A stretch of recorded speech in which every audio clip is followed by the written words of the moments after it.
So very good afternoon everyone.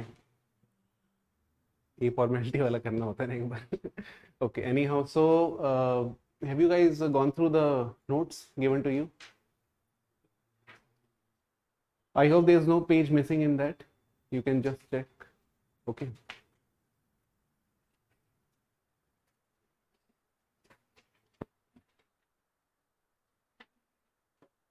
उसमें भी मैं कर लेता हूँ. Let me also check online.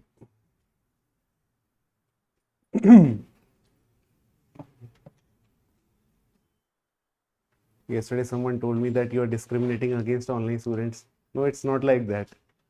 Just that, you know, focus gets diverted. I feel like that I have to, present myself before two stages. One and then this. Okay. So, chalo, theek hai. We people of India. Kaushika, good afternoon, Kaushika. We people of India also. Yes, I think. What is this emoji? Whatever that may be. So, yesterday we covered Renaissance and scientific revolution. Okay. Today, first we will quickly revise whatever we have read. Okay, I won't leave revision thing to you guys. I'll ensure that we revise here also. Okay, everything, and we'll do it quickly. So quickly means the challenge is to write the same thing that whatever we have learned yesterday, write the same thing in one line. This is a challenge. And this challenge has to be met. Okay. So let us see how do we do this quick revision. Okay. Quick revision of Renaissance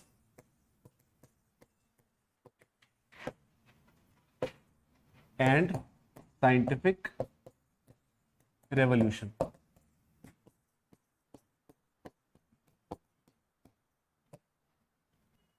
So quickly, if we have to revise this, so I will say, and you also let me know whether it's right or not. Okay. I would say Renaissance is more about representation,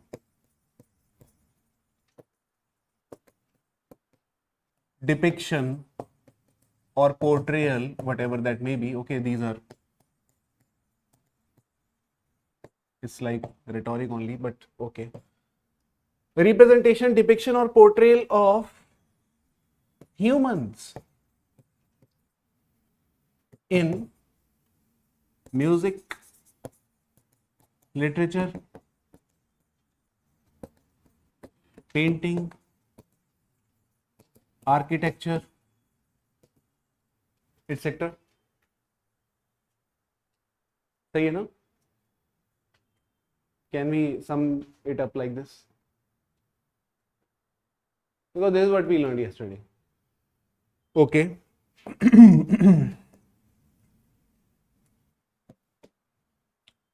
Next question would be, so who were represented earlier before human? Gods, goddesses, spirits, angels, demons, religious, spiritual things. Okay, something like this. Okay. So Renaissance can be seen as a movement which focused on human being. Okay, as simple as that.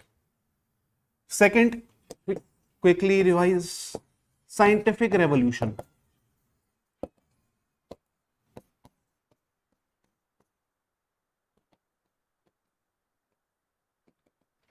If I were to write scientific revolution in one line,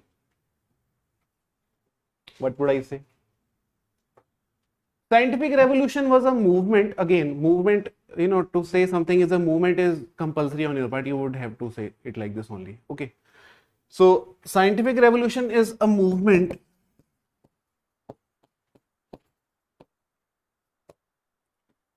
which focused on logic, empiricism, or scientific thinking, whatever that may be. Okay. Scientific thinking behind working of, fill in the blank, working of universe.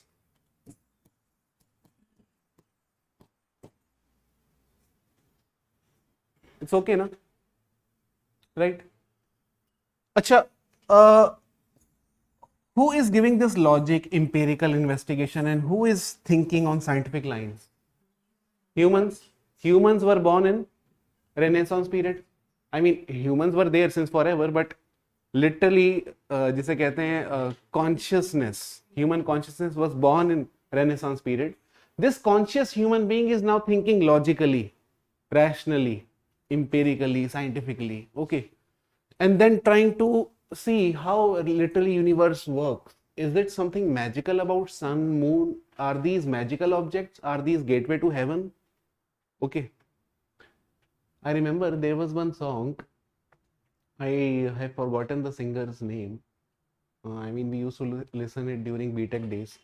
Song was Stairway to Heaven. Huh? Led Zeppelin? Ah, I guess yes. Stairway to Heaven. Okay, so Stairway to Heaven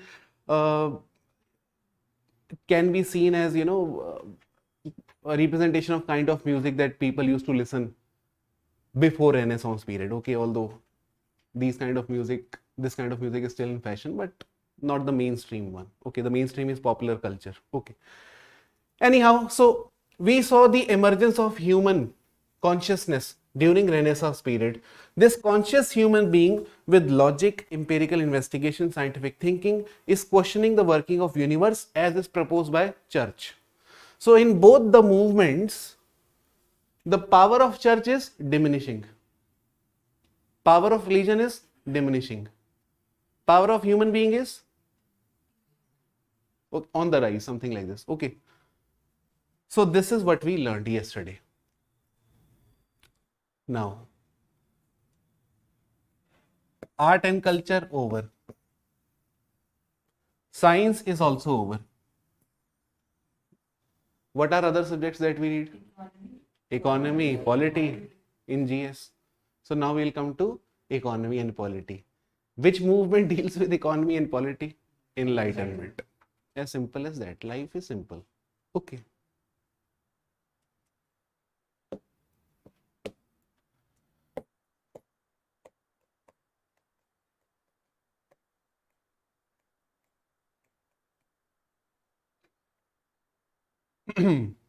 And just to give you timeline also, these two, 1300 to 1600. Scientific revolution is coming from Renaissance only. Okay, it is part of Renaissance only. Yeah. Thinking.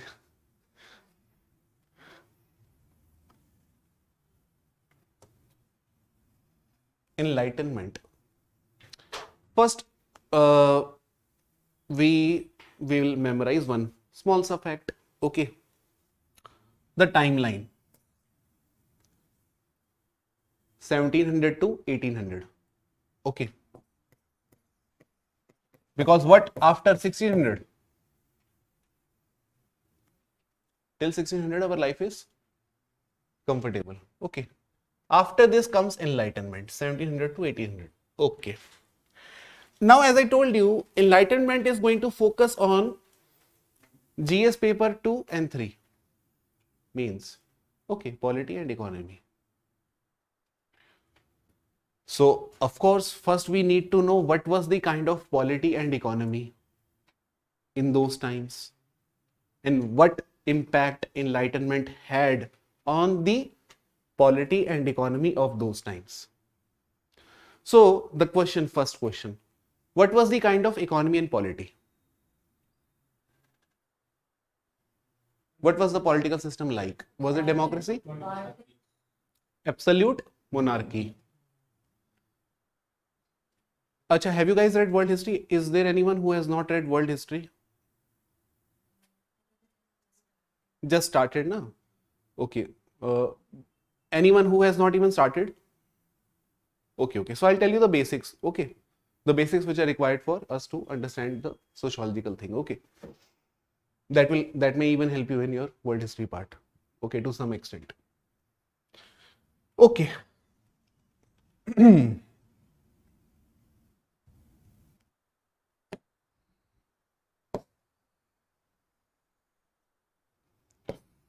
This was Europe divided into 3 layers. Okay. Just like our Hindu system was divided into 4 layers: Brahmin, Kshatriya, Vaishya, Shudra. Today's India is divided into upper class, middle class, lower class, or urban India, rural India, or beach mein semi-rural, semi-urban. These are kind of stratas existing in society. Some having 4 BHK, some 3 BHK, some 2 BHK, some 1 BHK, some homeless. Just like this. Imagine just like this. Okay. So who was at the top of the strata in France?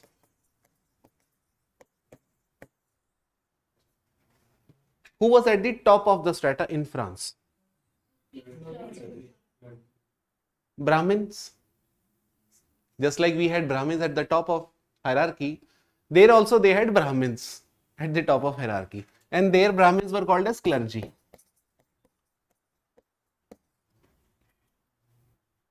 Priests. Okay. Clergy are it's like prime minister of church. So church was the parliament at those times. There was no parliament as such, the way we had. In those times, church was the parliament and priest was the prime minister of the parliament. Okay. Now, who were the second people? Merchants, No. Huh? Nobles.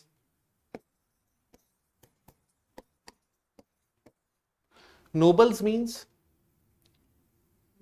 Kshatriyas, warrior class. First is priestly class, second is warrior class. Okay, in those times, warrior class was very important because every time we read world history, we read about wars only. Revolution is nothing but war by masses against the elite. Okay, world war is nothing, war between nation states. So every time we read about war, and war was very important in those times.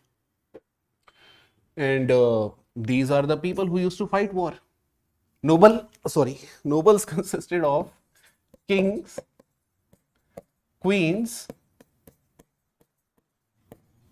duke, knights. You don't need to memorize these things. This is just for basic information. Okay. You will automatically realize that this is not going to help you, but this is going to help you to understand the topics which are going to come. Okay. Kings, queens, dukes, knights, barons, all those things. Okay. Third strata.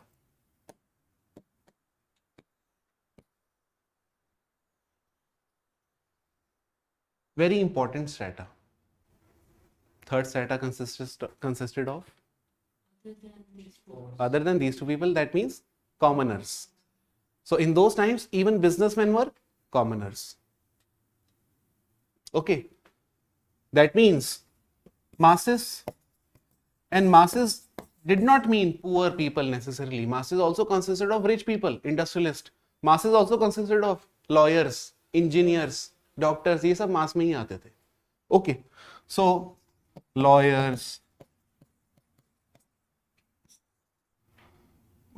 peasants, traders,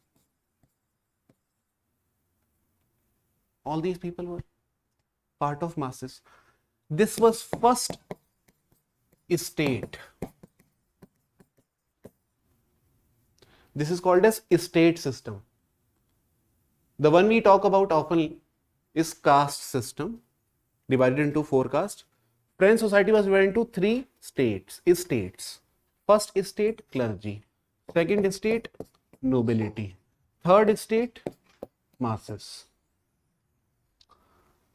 Okay, so I have still not discussed with you the political system. I have only discussed with you representation of the then French society. What kind of society French society looked like during those times. Now let me come to the political part. Who were the rulers? Politics start with ruling class. Okay, who were the rulers?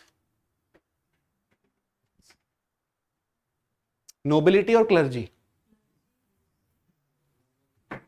Nobles. Nobles were the rulers. Who were clergy?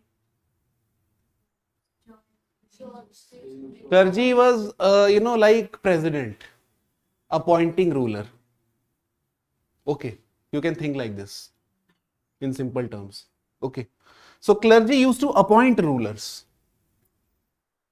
And even if you have watched movies like Jodha Akbar and all those movies, you might have seen that a pandit is there in the coronation ceremony of the king. When king is about to start his rule, a pandit would come and he would put on that mala garland on him. Okay, this is how coronation ceremony is completed. Okay, so this is final king. Okay, so pandit would be like Raja and we are Praja. Okay, then pandit would be sidelined. Okay, his role is over.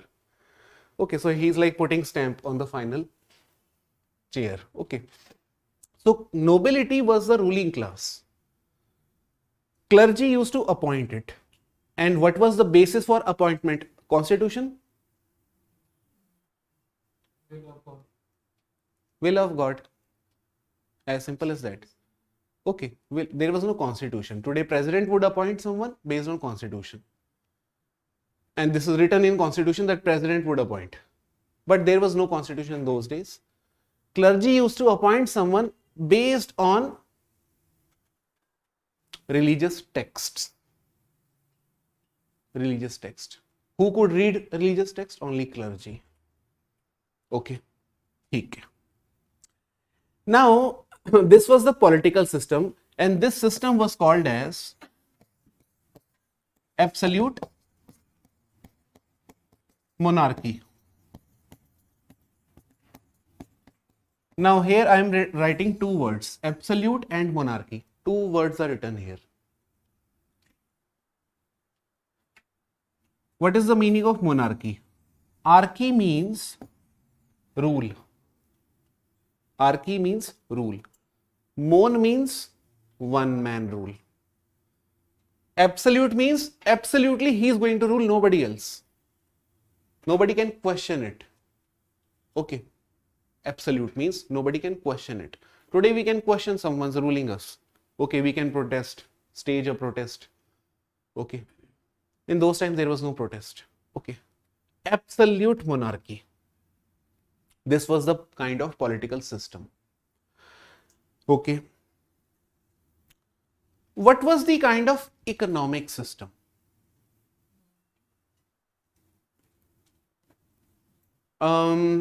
Just to start with one basic question, when it comes to the kind of economic system we had, the first question that I would like to ask you, today all of us pay taxes, right? Direct or indirect, but we pay taxes. When it comes to direct taxation, I hope you have read economy, basic economy. Okay. When it comes to direct taxation, how much do we pay? According to our income or according to our caste? According to our income, na?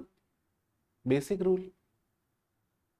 If I am earning 2 rupees per month, okay, which makes approximately 24 rupees per year. Do I fall under tax bracket? No, I don't need to pay any tax except the indirect taxes that I'm paying. Okay.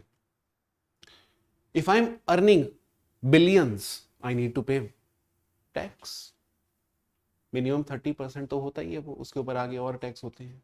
ठीक है, surcharge वर्चार्ज ना जाने क्या क्या. This system is known as progressive taxation. If you are poor, literally very poor, exempted from tax.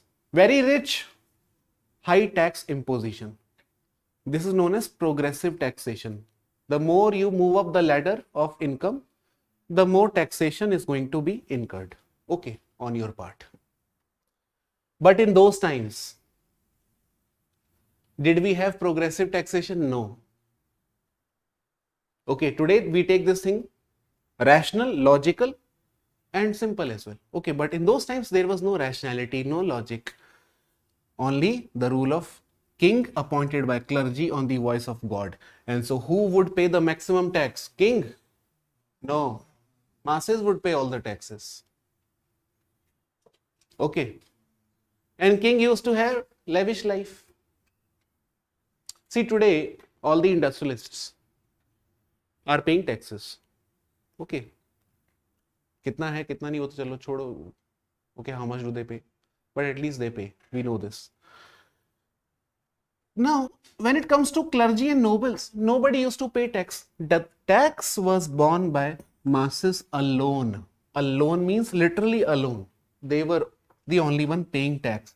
Which means when it comes to economic system was progressive or regressive? Economic system was regressive.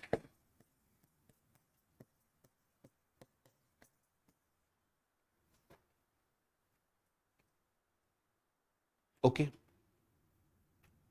Let me draw the same diagram again.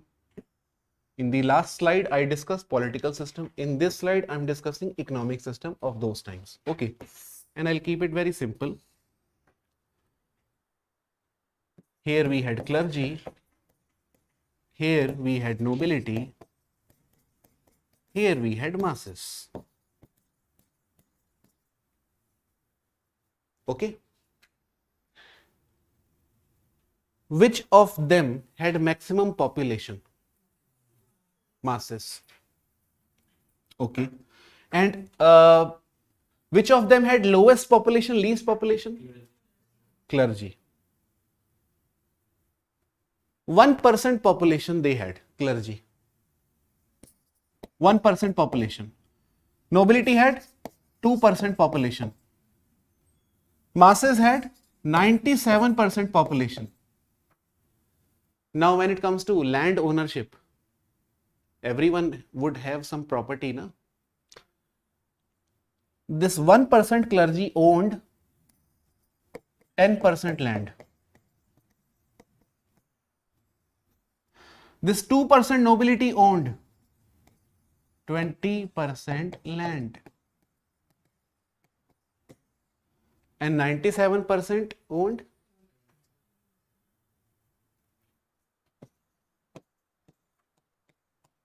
यानी किसी को शायद 1% भी ना मिल रहा हो. Okay.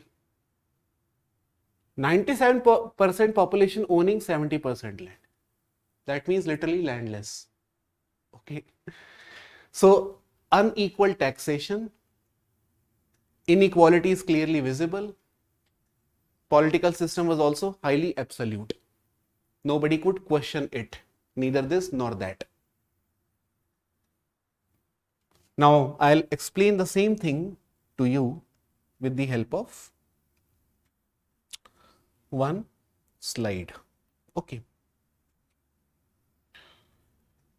I think this is going to be the one.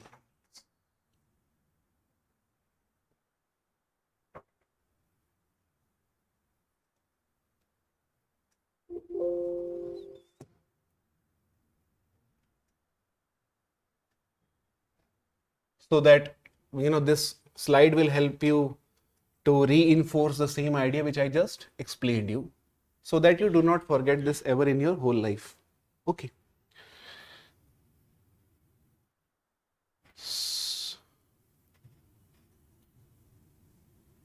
Yes. So French society was divided into three classes called estates. 1, 2, 3. Okay. This is what I was explaining to you. This first estate was occupied by Catholic Church officials and clergy. Second estate by nobility and aristocracy. And the third estate consisted of masses. And when I talked about traders, traders are businessmen, bourgeois. Okay. a very important word which you would get introduced to later on in your life. Okay, bourgeois simply means industrialist. Bourgeoisie means industrialists. Okay, educated city lawyers, doctors, businessmen, peasants and farmers, all of them belong to third estate. First estate, only 1% population owned 10% land, paid no taxes. Second estate, 3% population, 20% land, no taxes. Okay. And they controlled government and live off collected tax money. Third estate, 95% population, almost no say in government, paid all the taxes. Paid tithes to church. Acha, what is tithes? They used to pay tithes. Tithes. If it is not visible, tithes. What is tithe? Suppose I am farmer. Okay. And I have produced 1 ton of wheat in my farm. Okay. Now, out of this 1 ton, 10% of the wheat would be given to officials.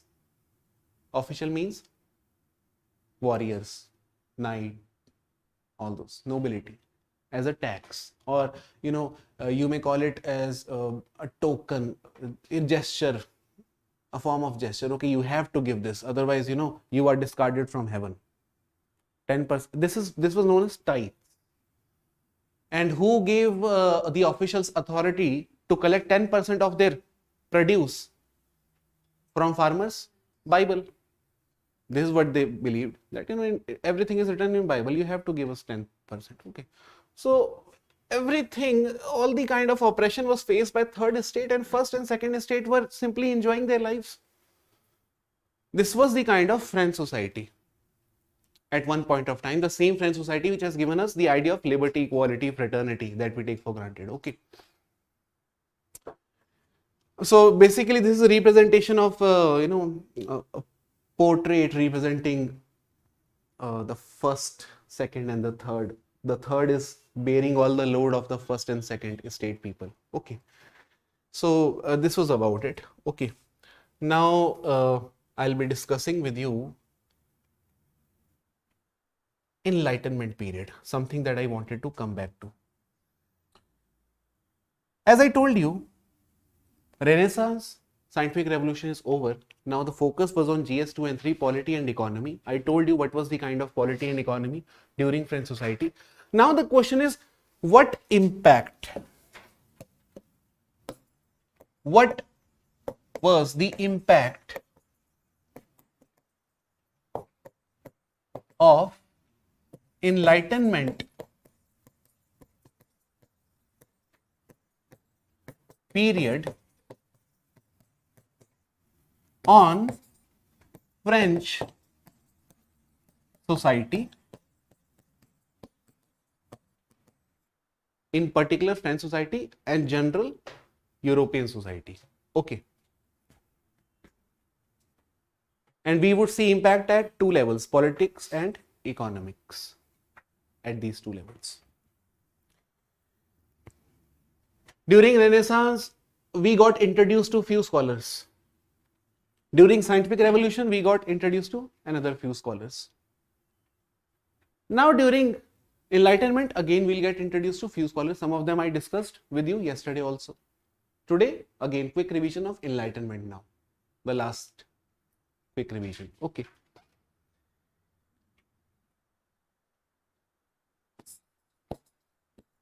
But first we will define it. Enlightenment is a movement. Again, every time you define these things, always write like this. It is a movement. First thing it should be written. It is a movement. Okay. It is a movement which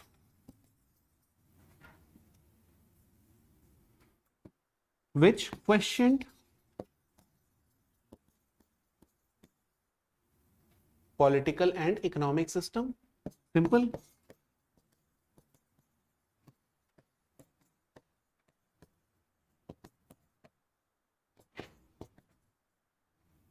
Political and economic system based on what?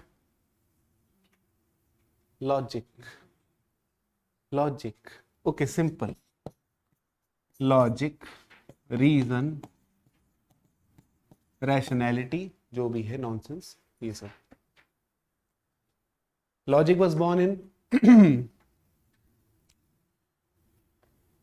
scientific revolution time, right?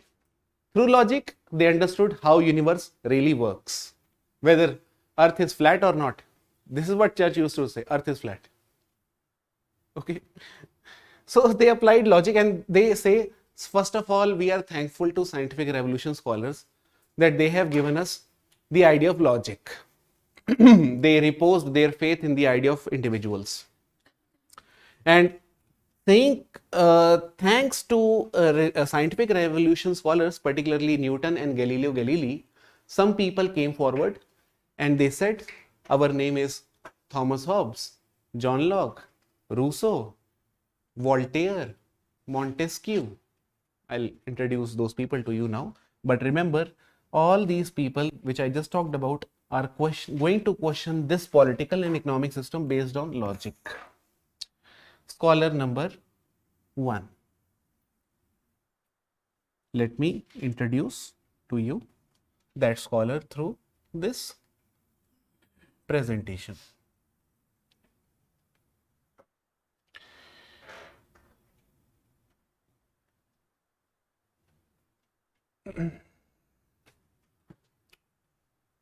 Can you identify this man?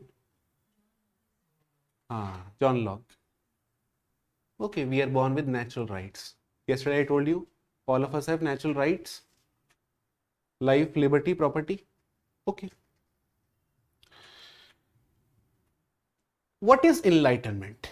During Renaissance, most governments were absolute monarchy. Enlightenment scholars began to question the existing mode of governance and economy, which was based on religious order at one point of time. Now, these Enlightenment scholars were inspired by Galileo and Newton, had full faith in logic. We are 97% population, you are only 1, 2, 3 enjoying everything. Where is the logic? Okay. Enlightenment was a philosophical movement which promoted the power of human reason to solve human problems, including mode of governance, regressive economy, or any other social issue like gender inequality.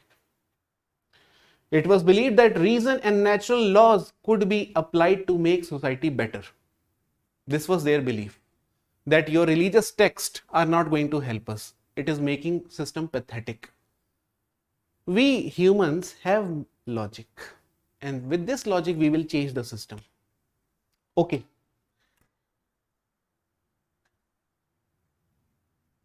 Suppose when you started your preparation for UPSC, you had multiple options before you: sociology, psychology, anthropology, political science, right? How did you make your decision? Based on previous course, your interest also, na? Your interest was also there, or were you completely driven by seniors' advice? थोड़ा तो interest देखा होगा ना? Okay, so that means you paid equal importance to yourself, your interest, whether it is logic. Basically, I am talking about. Okay. So every decision that we take in our life is driven by our logic. Should I invest in stock market? No. Logic. It is not the right time to invest, something like this. Or this is the right time, let us do it. We don't refer Bible, Gita, Puran, Manusmriti to take these everyday life decisions. Which option should we take? Let us read Gita. Okay, no, we don't do this. So we go by logic. Google search, toppers, advice, likes, comments, dislikes, everything is taken into consideration. Okay. So this is what enlightenment, so we are enlightened people basically, this is what I'm trying to say. Not only Hobbes and Locke were enlightened, we are also enlightened. Now, this is what we call as natural law. All of us are naturally wise and we can take our decision all by ourselves. What is natural law? Natural law maintains that rules of right and wrong are inherent in people. We can easily decide what is right and what is wrong for us. We don't need clergy to tell us. Okay. And these rules are not created by society or court judges. We can see. Do you need someone to tell you that killing someone is wrong? You yourself know it. You don't need court to tell you this. We are logical enough to know this, that we cannot kill someone. Okay. Courts are simply product of our kind of people only, who are maintaining this order, that the right and wrong is maintained always. Okay. So human beings possess intrinsic values that govern their reasoning and behavior. We know what is right and wrong for us. Okay. Is everything fine? No need to write these things down. Everything is given to you in notes in very, crisp manner. Let us come to the Enlightenment Scholars. So one fine day, all these Enlightenment Scholars gathered together, okay, discussed about the French society. What is wrong with the estate system? They gathered together. This gathering is called as salon. Informal meeting. We conduct informal meeting at any place, chai wala or coffee wala. Those things are called as salons. So what were they thinking? What were their basic questions? On what questions were they pondering?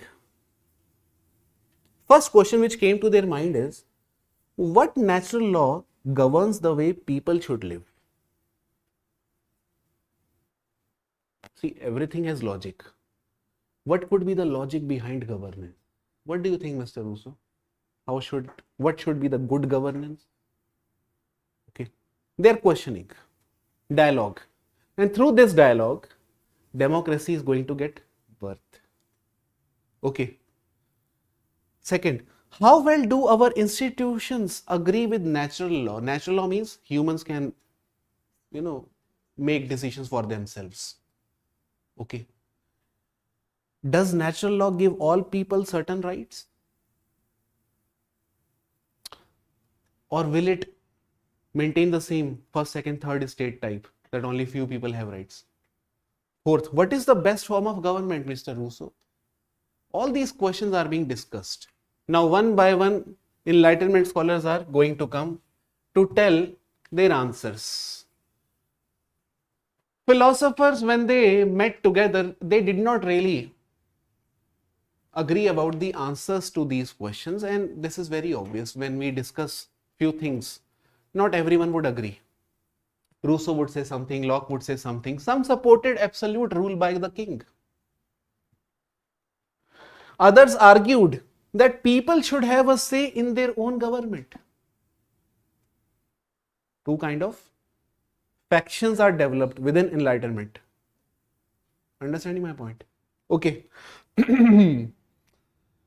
But they all shared a trust in reason and observation as the best way of understanding and progress. See, whenever any government schemes comes up, first government conducts a pilot study, whether it is going to run or not. So they believed in observation. Let us do pilot study now. Whether a rule of people can really work or not, let us do pilot study in the French society itself. So they started writing different books on the kind of governance that we should have in this world. Okay. And finally, these five thinkers, okay, although there are many other thinkers who are equally important, okay, this is also very important one. I'll tell about this man gradually. Hobbes, I have already explained to you. Hobbes was supporter of monarchy or supporter of democracy? He was supporter of monarchy, right? But then why is he Enlightenment scholar? He's the person who started like this can be done. Yeah, the only reason why he is called as Enlightenment scholar is that he questioned the divine right of king. He said king can rule, but this approval should not be given by God. There is nothing called as divine right. King can rule. I am okay with it.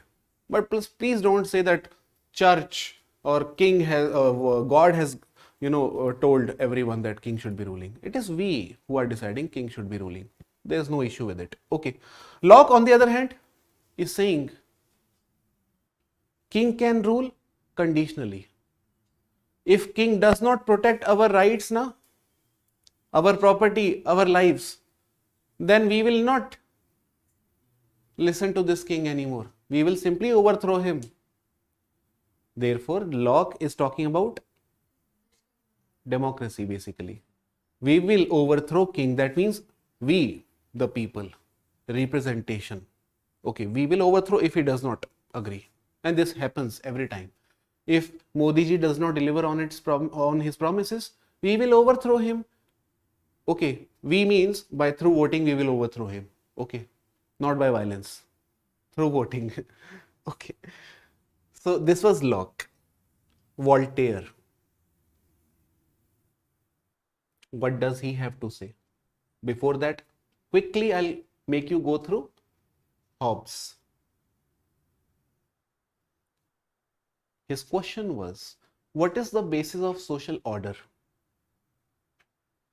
Since human beings are naturally cruel, selfish, greedy, people would always be in conflict without laws or other social control. Therefore, king should be ruling. This was his stand. Okay. No need to memorize them. Trust me. Just keep understanding. You would not feel any necessity to memorize them. These are not the questions that are going to come. Okay. I will keep telling you what is important, what is not. Thomas Hobbes. Since people are selfish by nature, cannot be trusted, therefore governments are created to protect people from their own selfishness. Okay, something like this. Okay, so which statement is more similar to Thomas Hobbes' beliefs about leadership? If I were to ask you to pick any one option.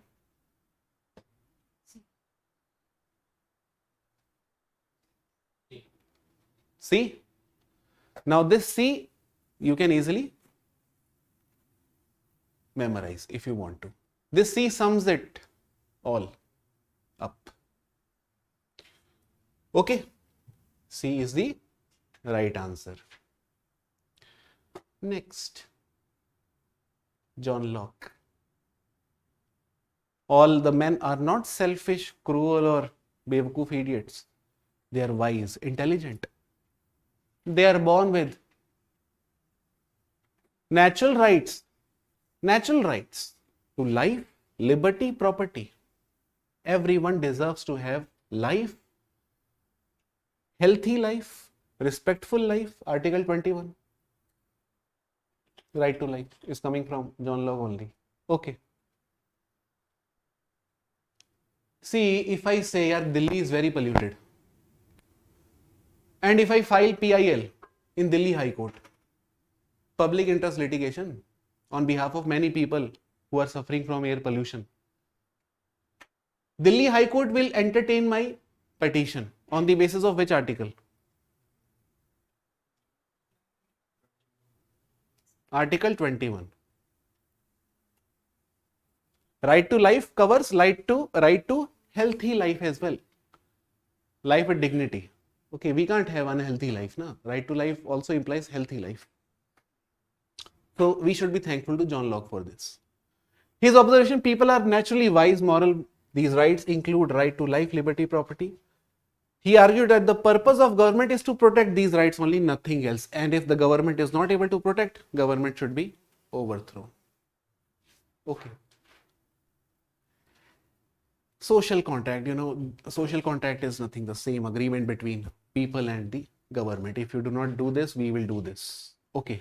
Now this man, before talking about this man, Montesquieu, very important man. Kahan gaya ye pen?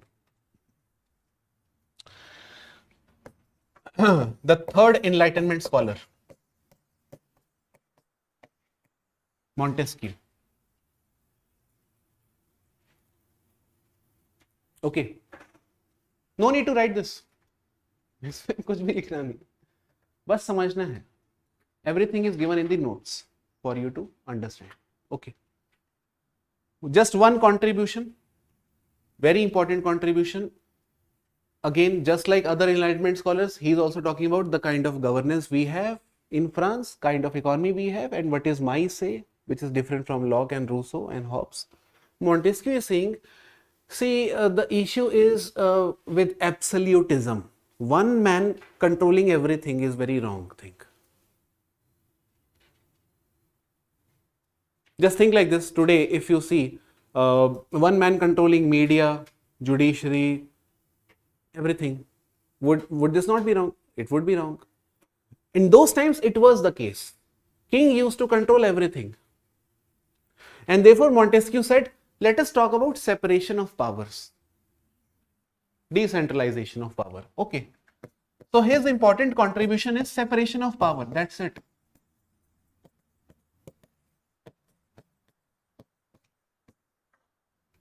Power separated into three branches, which means decentralization of power. First branch would be called as legislature.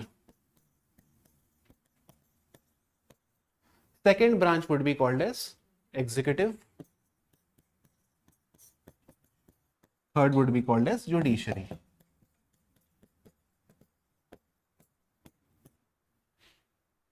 What do we mean by legislature?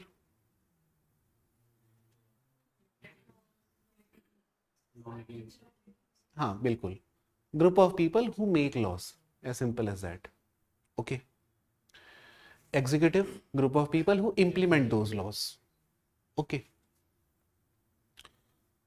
For example, accountant in any organization, is he part of executive or legislature? Executive. Okay, that means we have these three organs everywhere in every organization. It is not just about parliament alone. We have these three organs everywhere. Judiciary also is there in every private setup also. Grievance redressal mechanism we call it as. Okay, so they are also judiciary, na? Part of judiciary. So judiciary you understand very well. Whether laws are violated or not would be checked by judiciary. So this was the contribution of Montesquieu. Okay, with logic he is coming up with decentralization of power. You know, he is like making a mind map or a flow chart of power with logic. This kind of power we should have distributed everywhere. When few people meet up together and form a company, na, division of labor is done. You would be taking care of marketing department because you are good with it. You would. So we do this by logic, not by reading Bible or something like this. Okay. Okay. So I don't need to make you go through Montesquieu's contribution. There's just a diagrammatic representation of the same thing. Okay. Uh, uh, Basically in US, this is what they call as the legislative branch is called as Congress. Here we have political party by this name. Okay. In executive branch, they call it as president. Okay, the main head of the executive branch. Judiciary is Supreme Court. Voltaire.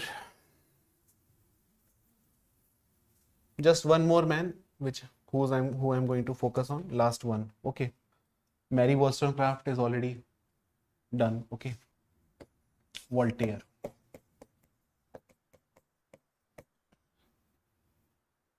Voltaire is simply saying, I can speak whatever I want to. As simple as that. Article 19. I can speak whatever I want to. Okay.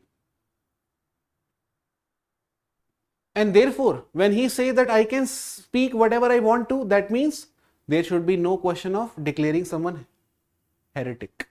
Church used to declare people heretic if you question church. But he's saying, no. We have our own voice. Okay, we can speak whatever we want to. So free speech is the main contribution.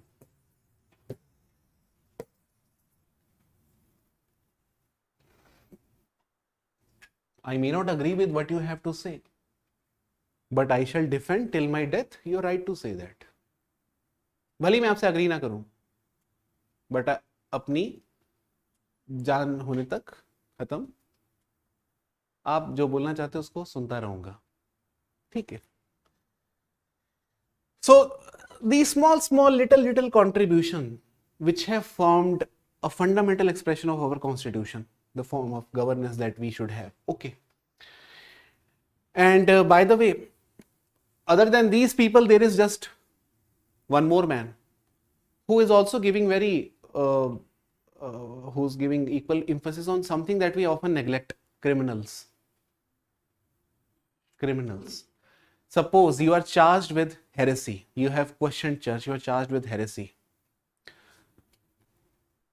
In those times, anybody who would question church was simply executed right away, without any question, without any appeal, second, third, or fourth appeal. Should the accused have certain rights? Right? They should have rights. Okay. Today what happens? If we accuse someone, if he has killed someone, he has rights. Now, he will go to lower court against the punishment given to him. Lower court will take 5 years. Okay, after 5 years, lower court will say, the punishment remains the same. You will be punished, beta. Okay. Then he will say, okay, koi dikkat nahi hai. I'll approach High Court now. He will go to High Court. High Court will take another 3-4 years. For 9 years, he's completely safe, roaming around everywhere, killing some more people. Okay. And High Court, after 4 years, gives the same judgment. Your judgment remains the same. You would be punished. There is no choice. Then he approaches Supreme Court. Another 5 years, 14 years. Supreme Court stays the same punishment. Supreme Court says punishment remains valid. You will be executed. Then he approached President. Okay. Then he approached President.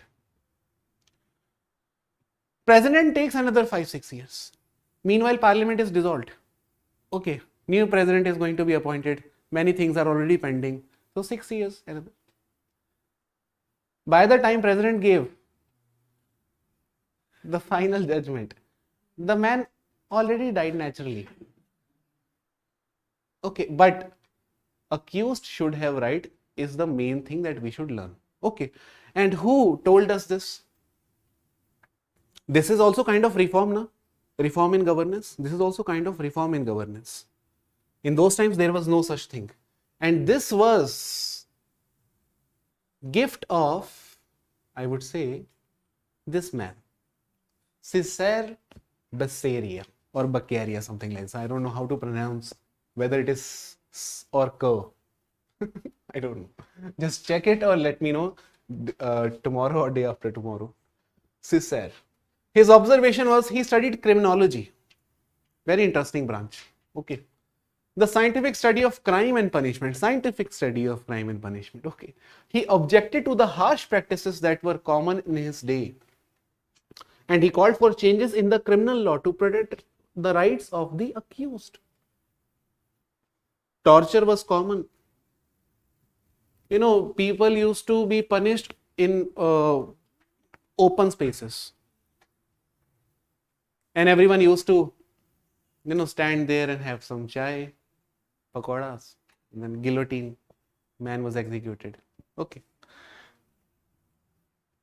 So he says punishment should fit the seriousness of the crime. This is also kind of reform that we should have in governance. Okay. So what was Beccaria most concerned with? The rights of?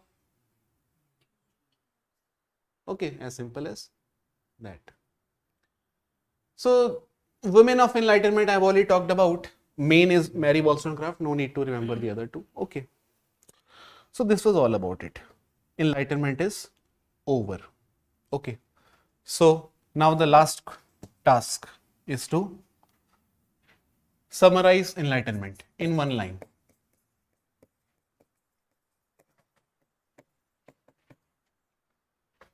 What would you say? Enlightenment was a movement which was concerned with political governance, economic system, and the solutions were proposed with the help of logic, reason. As simple as that. Khatam. Okay.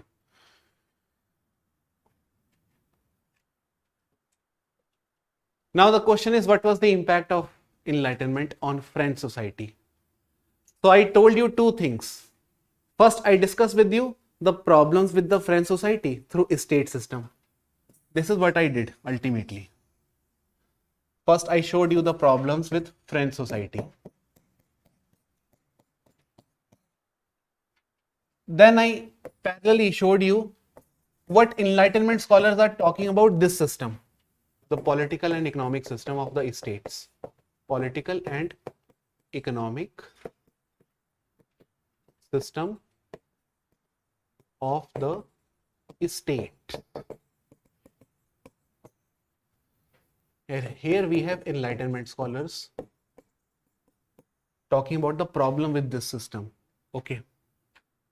With politics, with economics, with economic system. Okay. And finally, what was the result of these people discussing the problems within the system? Ultimately, we saw French Revolution. People revolted. Okay. But did they bring revolution only because of Rousseau, Locke, Hobbes, John, all these people? No. There were many other factors responsible for revolution, but enlightenment is one of the factors. Some other factors were economic problems within the system. Just think like this, the same problem which Sri Lanka is going through. Okay, automatically people are revolting. It is not sponsored attack. Although some people may say, okay, there is another media which says it is a sponsored attack. No, it's not like that. Only because of internal problems within Sri Lanka, the people are revolting against the system.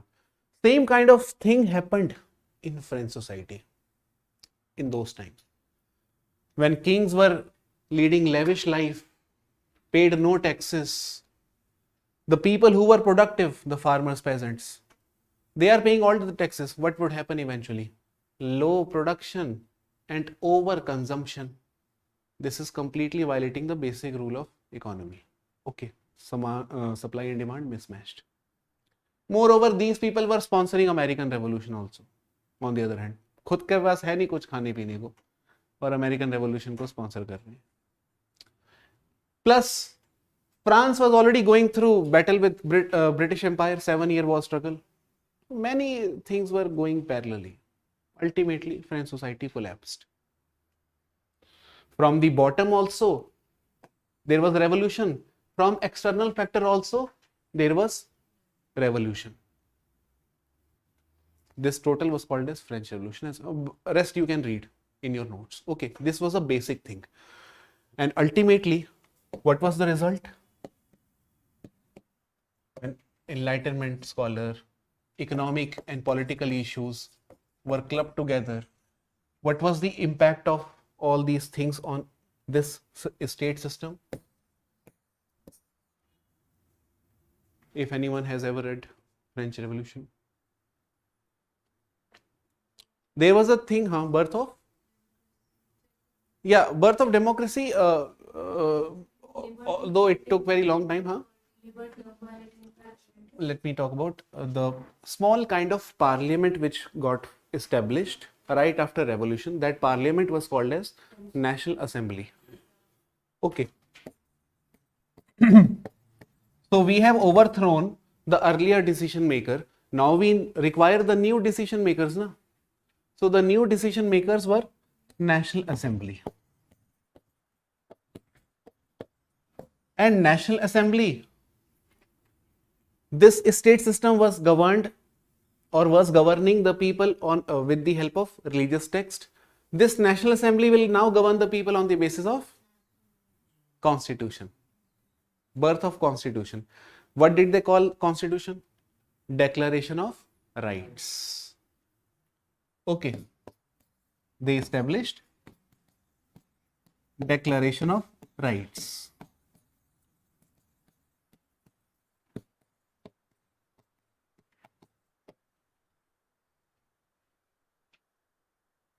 This was possible because of contribution of Locke, Rousseau, Hobbes, because those were the people who talked about natural rights of people. And all those lessons were learned by these people, and they established all those lessons in their doctrine. Simple. French Revolution over, Enlightenment over, Renaissance over, Scientific Revolution over. Now last thing is left, Industrial Revolution. Okay. And then comes sociology, the main thing. Okay. And after that, we would have to connect French Revolution with sociology, Enlightenment with sociology, Scientific Revolution with sociology. Because these are the kind of questions UPSC is asking from this unit. UPSC does not ask what is French Revolution. It would ask how did French Revolution contribute to emergence of sociology. But before that, we need to understand what is French Revolution. That is what I am doing. Okay. ठीक है.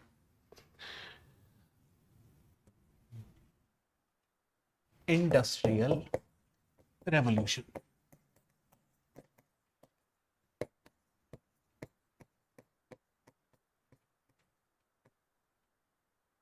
And by the way, when Declaration of Rights was there, it also included gender rights, representing the concern of Mary Wollstonecraft. Okay. So women can also get education was written here.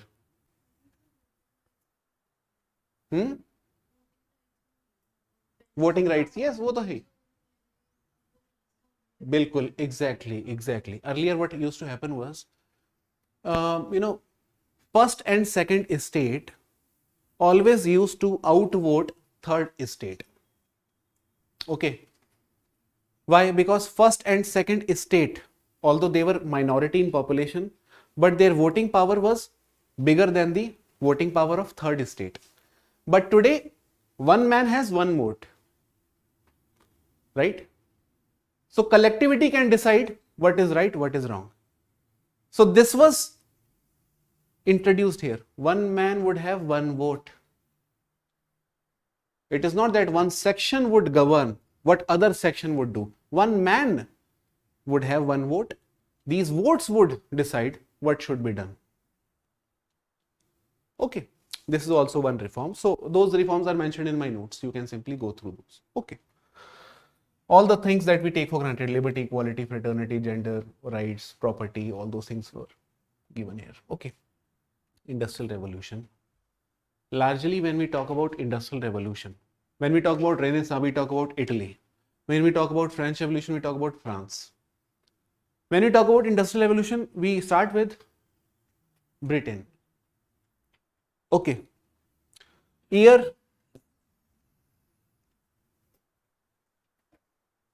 1750 onwards.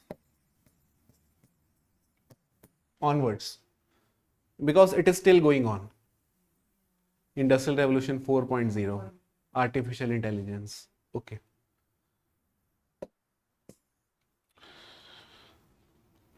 If I ask you to simply tell me one line, if any one of you have any idea, what would it be? What is Industrial Revolution? Mechanized production. So what kind of production we had before mechanized production? Handmade, right? Handmade production we used to have. Industrial Revolution simply mechanized the process. That means now we would have goods produced out of machines. Acha, what is the advantage of machine producing good over hand producing good? Huh? Quantity.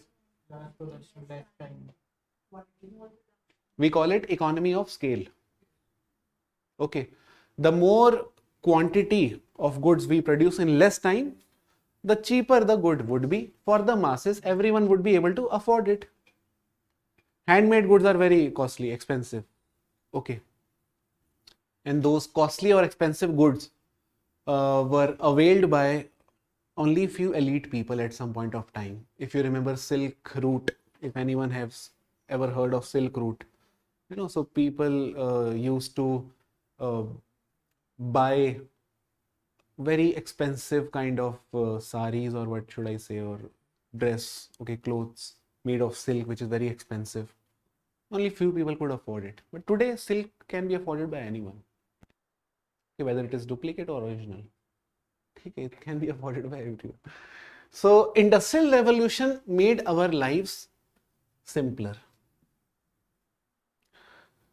Today, we have mobile phone. All of us have mobile phones. We should be thankful to industrial revolution. Okay.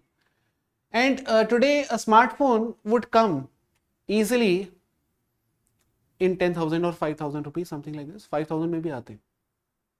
This has been possible only because of machine-based production. Okay, millions of phones are produced. So cost goes down. Anyhow, so I would say, to explain industrial revolution, I would simply do one thing. I will tell you what was the kind of system we had before industrial revolution. What changed after industrial revolution is something that you will see here. Okay, so pre-industrial revolution and during industrial revolution.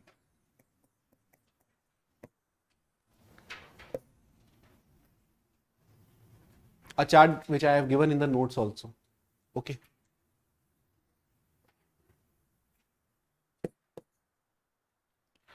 What do we call handmade goods, the industry that looks after handmade goods?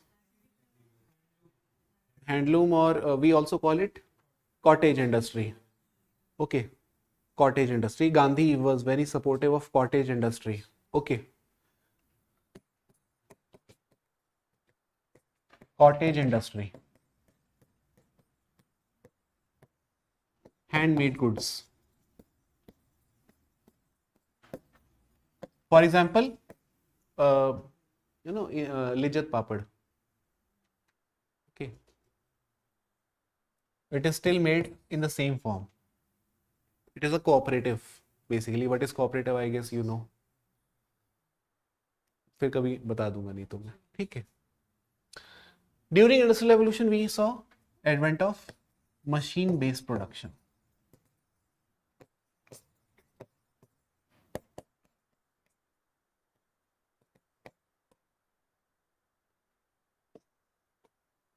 Second difference. Economy was largely rural or urban. Economy. Rural, that means agriculture based. Okay. We did not have industry before industrial revolution. That is very obvious. Okay. Agriculture based income. Agriculture based income.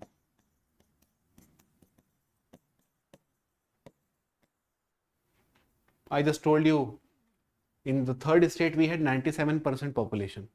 So 97 out of 97% population, farmer and peasants accounted for 60%. More than that, in fact. Okay, so 70% of economy was agrarian. More than that, in fact, 80% would be agrarian in those times. Okay.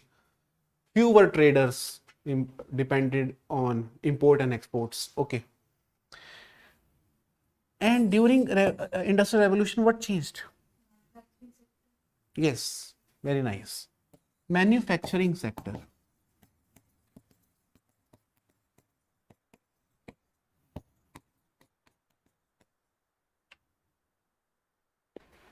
Simple. Third, these are basic differences that we should, basic things that we should know about these big things. Okay. Rural, urban. Basically, when I say urban, it simply means that industrial revolution promoted urbanization. Many people migrated from rural pockets toward urban centers. See, like for example, Delhi. In Delhi, many people come from UP, Bihar, Jharkhand, Chhattisgarh, Chandigarh. Okay. In Mumbai also, many people come from different pockets. because these two are hubs. Okay. And when you have one hub, obviously you will have influx of people coming from different pockets into that hub. Same thing was happening during Industrial Revolution. Okay, many people started migrating from rural to urban areas, migration. So migration was automatic or unintended consequence of Industrial Revolution. Unintended. Okay, it automatically happened. Fourth,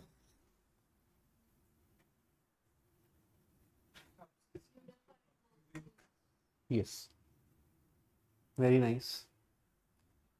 It was subsistence based economy. इसका मतलब क्या होता है basically?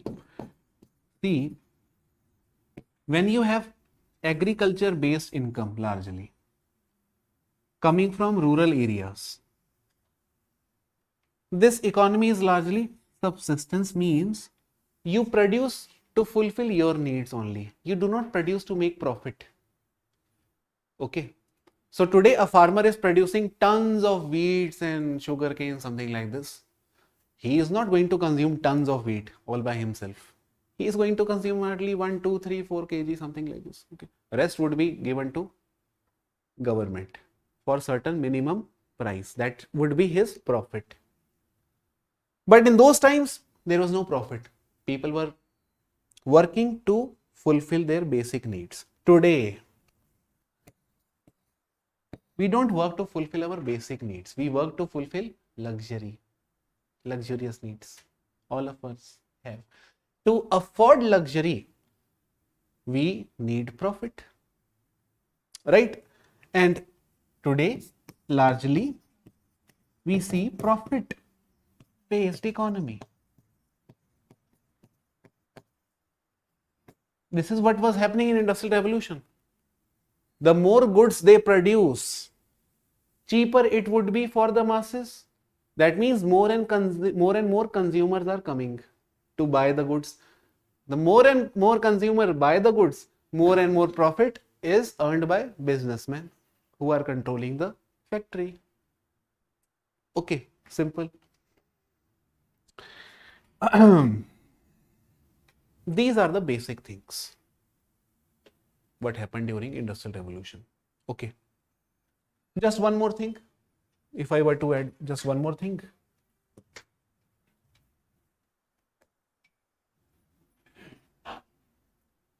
Fifth point, I guess it would be in, right? Yes, fifth point.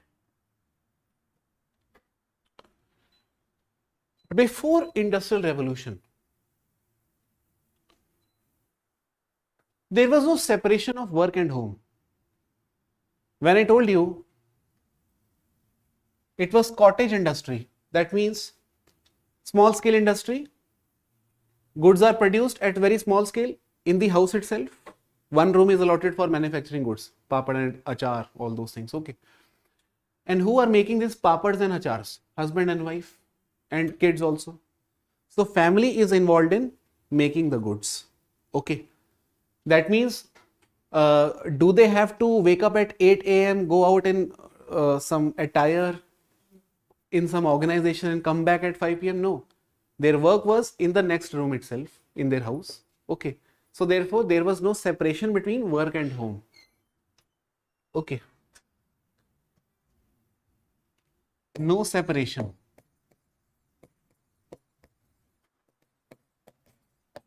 Between work and home. With Industrial Revolution, we saw migration, first of all. So husband or wife, both of them are saying to each other goodbye. ठीक है, आ जाना जल्दी. Or you can also send me money through Western Union. ये क्या था? जो भी था बच गए हैं. कुछ नहीं. So basically, this was the case. Okay, you can send me money. You can go take care of yourself. Okay, come back after 1 or 2 months. We will look after ourselves. Okay, so work and home separated.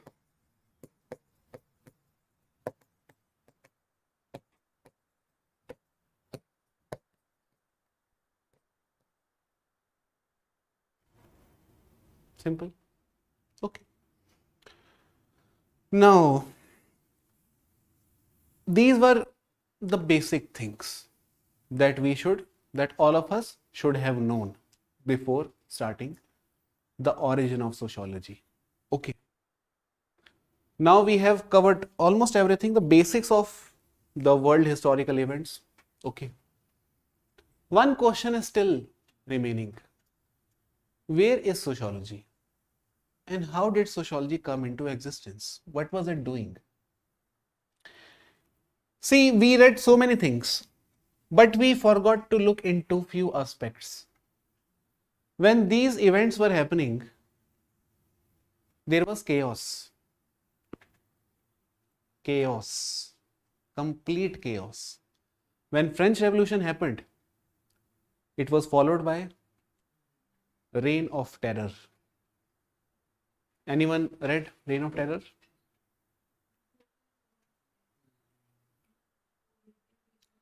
Yes, Napoleon ने तो फिर भी थोड़ा settle कर दिया था मामला. Before Napoleon, I would say, है ना, right? Reign of Terror, 1793. Okay. Now, what was Reign of Terror and why it is important? Before I explain you this, let us take 5 minutes break. 5 minutes break लें, चाय P लूँ मैं. Okay. Today I'll take the class till 4:15, I guess. Okay.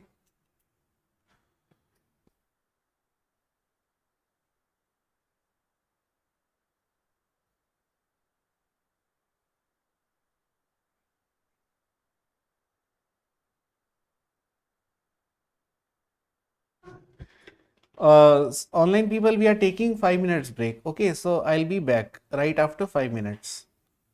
So till then, if you have any question, you can write in. Acha, you already have questions. Pronounce Jagannath. जय Jagannath. Mister anonymous, ये कितना आसान हो गया आज की life में, कुछ भी बोल दो एनोनिमस बनकर.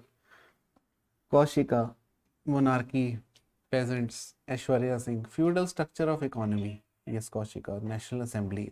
Varad, minimum time, maximum production, perfection, minimum cost, monotonous working. Right, right. I'll come to that aspect also, Varad. Jacobian rule. Okay, sir. Okay, so I'm taking just 5 minutes break. Okay, यहाँ पे let me also run the countdown. इसमें वो वाला facility भी है.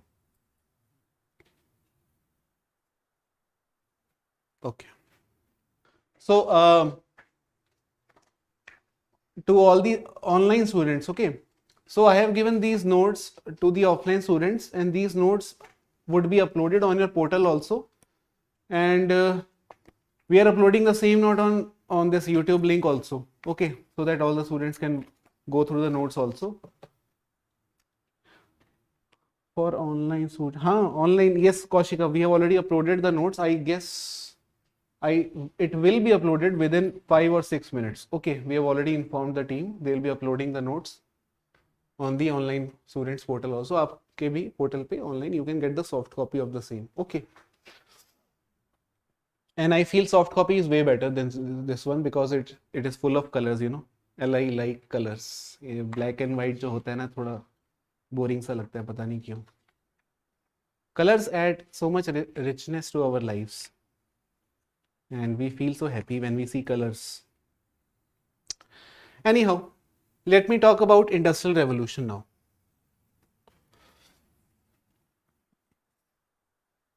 Now sociology, the hero, is going to come. Okay. Hero की entry थोड़ा late होती है. One day, when Industrial Revolution was happening, people were going to cities, saying goodbye to wives and husbands and their kids. I'll be coming back after 2 or 3 months. Okay. I'll see you after 2-3 months. Okay. Okay. Take care. Okay. Okay. ये सामान ले जाओ. हाँ हाँ लेके जा रहा हूँ. ठीक है. This man or woman boarded the train to Delhi. Okay. Man came to railway station of Delhi. First time he boarded the train. Okay. You know the birth of train, right? Steam engine is also gift of Industrial Revolution. Okay. And this railway had actually become a vehicle for the businessmen people to get workers. Okay. It was just not a mode of transportation. It had become a vehicle to arrange working class. So gradually I am taking you to the world of sociology. Okay. It had become a vehicle to get working class from the village lands. Okay. Now, this man finally reached Delhi. I am giving you example of Delhi only. Okay. Stepped on the platform.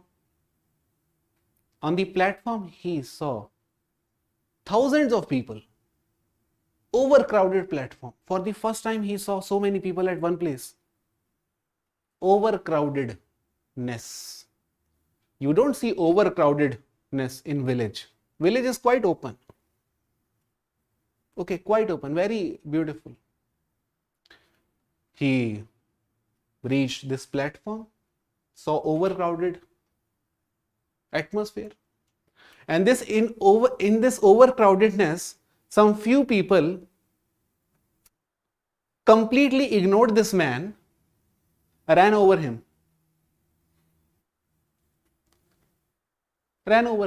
He lost his luggage. He is not able to find. Where is my luggage? कहाँ चले गया भाई? अरे कौन लोग है भाई, रुक जाओ. So he is stopping people like this. Please stop, stop, stop. Nobody is listening to him. Everybody is in hurry because time is money. Is something that this man learned the moment he stepped into Delhi. Time is money. Where are these people going? I don't even know where do I have to go. I simply came here. Now this man is flat on the floor. People running over him. This is the first time he experienced a thing called as blaze attitude. Blaze attitude means unconcerned. Nobody is concerned about you. You know, in cities what happens is, even if you see someone dying on the floor, on road, you would simply keep walking. This is what happened in the cities. In village, if you see someone dying, all people would gather. Arey kya hua? Uthao, uthao. But in cities, nobody is concerned because everybody is busy with their work. Okay, overrunning, dogs, cats, poor people, all are treated one and the same. So, finally he managed to reach the office. Okay. The boss told him, okay, so your name is, okay, Ramesh. Okay. So Ramesh, you have to come tomorrow at 8 a.m. He does not know what is 8 a.m. Okay, in village, there was no exposure to thing called as clock, time. Okay. So next day he comes at 8 a.m. He cannot talk to his wife for 2-3 months now. 8 a.m. he is coming regularly to office. 6 p.m. he is leaving the office. One day he started missing his wife. Okay. Through speed post or something like this, he got to know that his wife is not well. He informed the boss, sir, my wife is not well. Boss is saying, so, sir, I need to go. No, you cannot go. You cannot go. You have to work here. Bring her to this city only. You cannot go. So he confronted a man who does not have any emotions. He is concerned with business. In office, we don't get leave easily. In private offices, we don't. Even in government office, you cannot get leave easily. Okay. First time he confronted two kind of emotions I told you about. First, nobody is concerned about him. Everybody is ignoring him. Second, there is no emotion in anyone. Okay. Everybody is concerned about business, profit, time. Nobody is concerned about humans, human lives. So human life is ignored. So these are the things he is confronting for the first time in his life the moment he steps into city. Okay. Now, this was never anticipated. When Industrial Revolution happened, it never happened for these reasons that people would become completely ignorant. it happened eventually that people became ignorant automatically. It was unintended consequence. Okay, now I'll tell you what were the unintended consequences. This was just one small story, but I'll tell you the concrete points now. What were the unintended consequences of Industrial Revolution? Okay.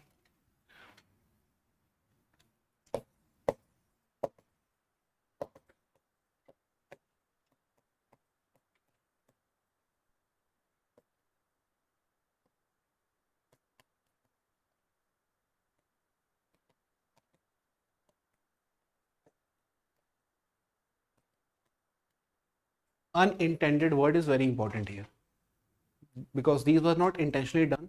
It happened automatically. Okay. And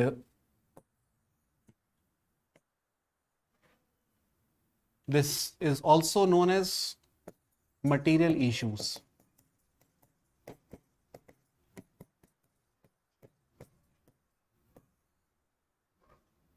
NCERT calls this material issue, and this is accepted academically. Okay, even in MA, we call it material issues. Okay, material issue, when you see the word material issue, that means issues with Industrial Revolution, as simple as that. Okay. Now, what were the issues? Point number 1, check your notes. The last page. Okay. क्या है? हाँ, बिल्कुल बिल्कुल बिल्कुल. First is conditions of labor. What were the issues with labor? Labor कहाँ से आई? From villages we had labor class coming from village to cities. Now what were the conditions of these laborers? First condition, I simply told you, nobody was really bothered about them, but let me put it concretely. Conditions of labor. This man did not have any house. First of all, he could not afford house. He had his house in village, back in village. In city he does not have house. Company is not allotting him anything.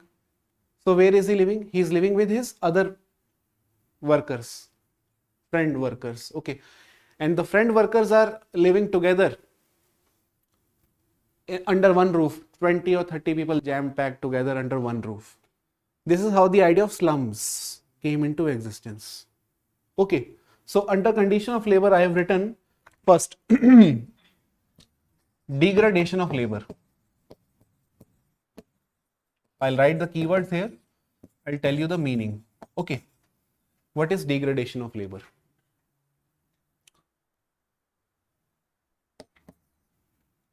What do you mean by degradation of labor? This is the first thing that is happening. Okay, slum and all those are, I'm going to come back to those things also, but first, labor is getting degraded. What is the meaning of this thing?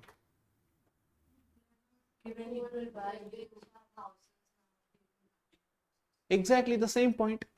They don't have medical facility, health facility, no social security, no housing, no emotion, nothing. Labor is degrading. Moreover, the kind of work which they are doing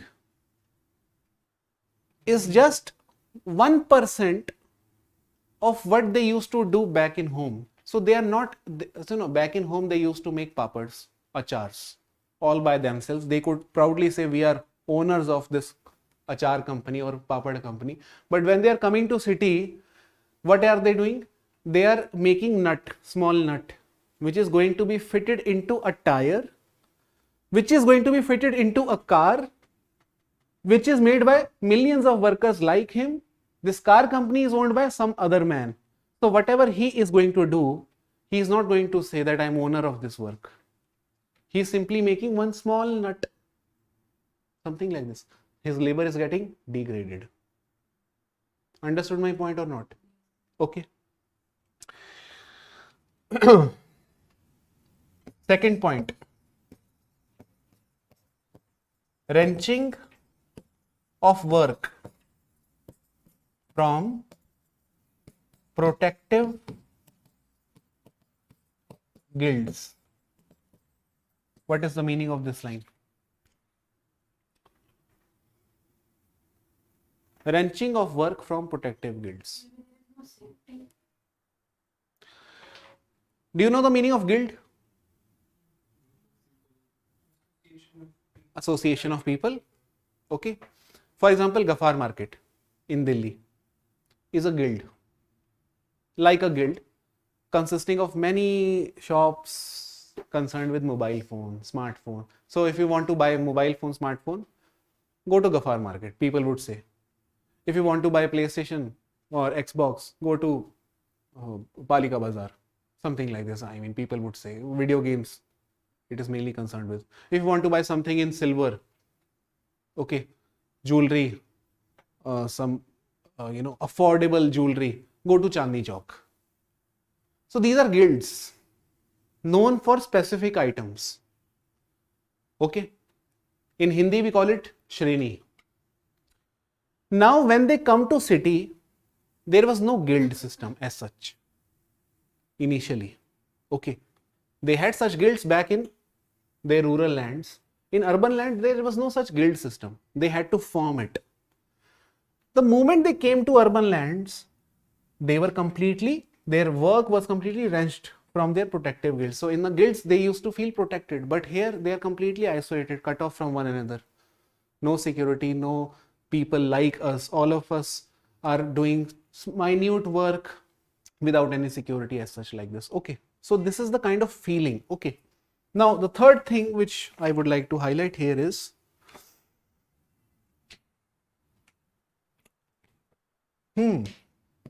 which is the same thing almost, that handicraft industry ruined. Okay, handicraft ruined. If you remember, UPSC in year 2020 asked one question in prelims. Question was very simple, by the way. What was the impact of colonialism on the Indian society at initial level?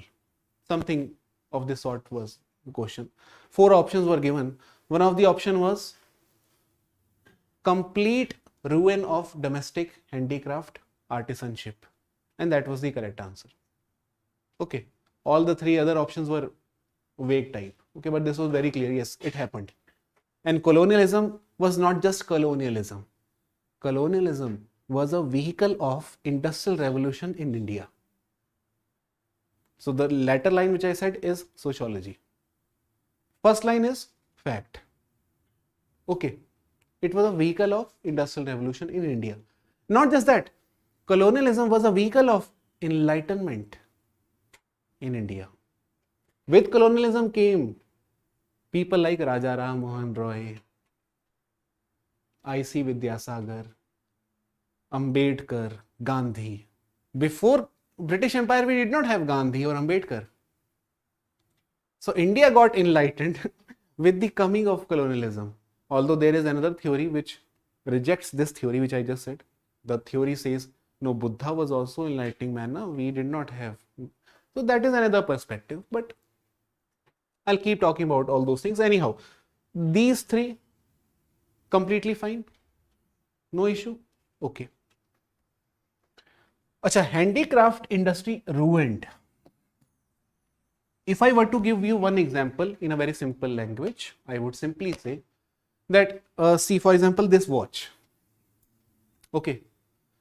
This watch is made of machine or handmade watch? Machine. When things are made by hand, na, the person who makes it is known as master. In the line of tailor, okay, we still call those people master. Okay. And the product is known as craftsmanship. It is a craft. It is not just good. It is a craft. Craftsmanship. But today we don't talk about craftsmanship. We don't talk about masters. Okay. So handicraft is ruined. Now you would see, I cannot say this is a unique watch. The next moment, after 5 minutes, some man would come and he would say, I have same watch. My uniqueness is over. So craftsmanship used to give us individual identity. For you especially, I'm making this. Okay. So that uniqueness is over now. So I have this shirt. There are many hundreds or thousands of people wearing this shirt. All of us from the top would look completely similar. So what is machine doing? Machine is making all of us homogeneous. This is sociology. Okay, but just to give you one idea what kind of things sociologists speak. Okay, but अभी घबराना नहीं है. We'll simply do the basic things first. Okay, चलो. कहाँ गया ये pen?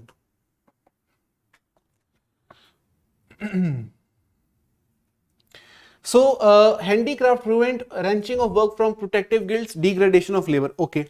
Now, the next thing which happened with Industrial Revolution, the unintended consequence was the transformation of property.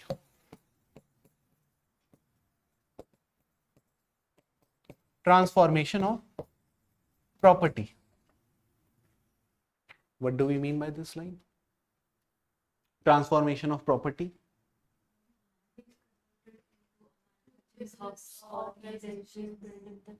Very nice, very nice. Basically, land is not source of wealth per se. We have a factory established on land which is going to employ thousands of people, which is going to give us the profit. Land per se is of no value. Okay, unless we have urban sectors, urban setup around it, shopping mall or some factory around it. Okay, so transformation of property means from land we saw a shift to capital. Capital here implies machine. Capital, by the way, is one word which has multiple meanings. Capital also means money. How much capital do you have? Okay, capital also means property. What kind of property do you have? Capital also means labor cost. Everything, I mean, सब कुछ यहाँ सब कुछ आ जाता है. बिल्कुल ठीक है, तो वही तोड़ तोड़ के बता रहा हूँ मैं. So transformation of property from land to capital. Okay.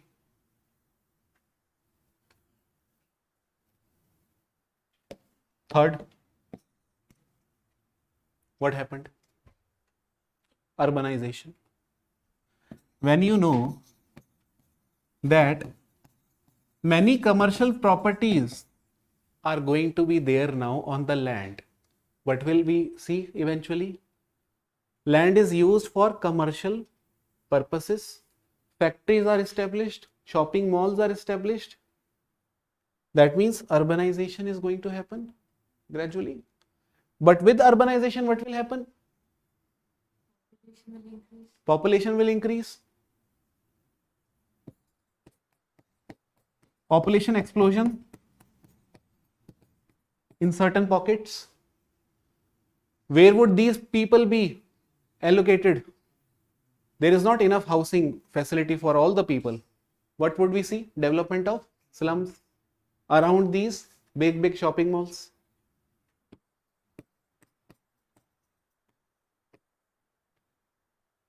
Right?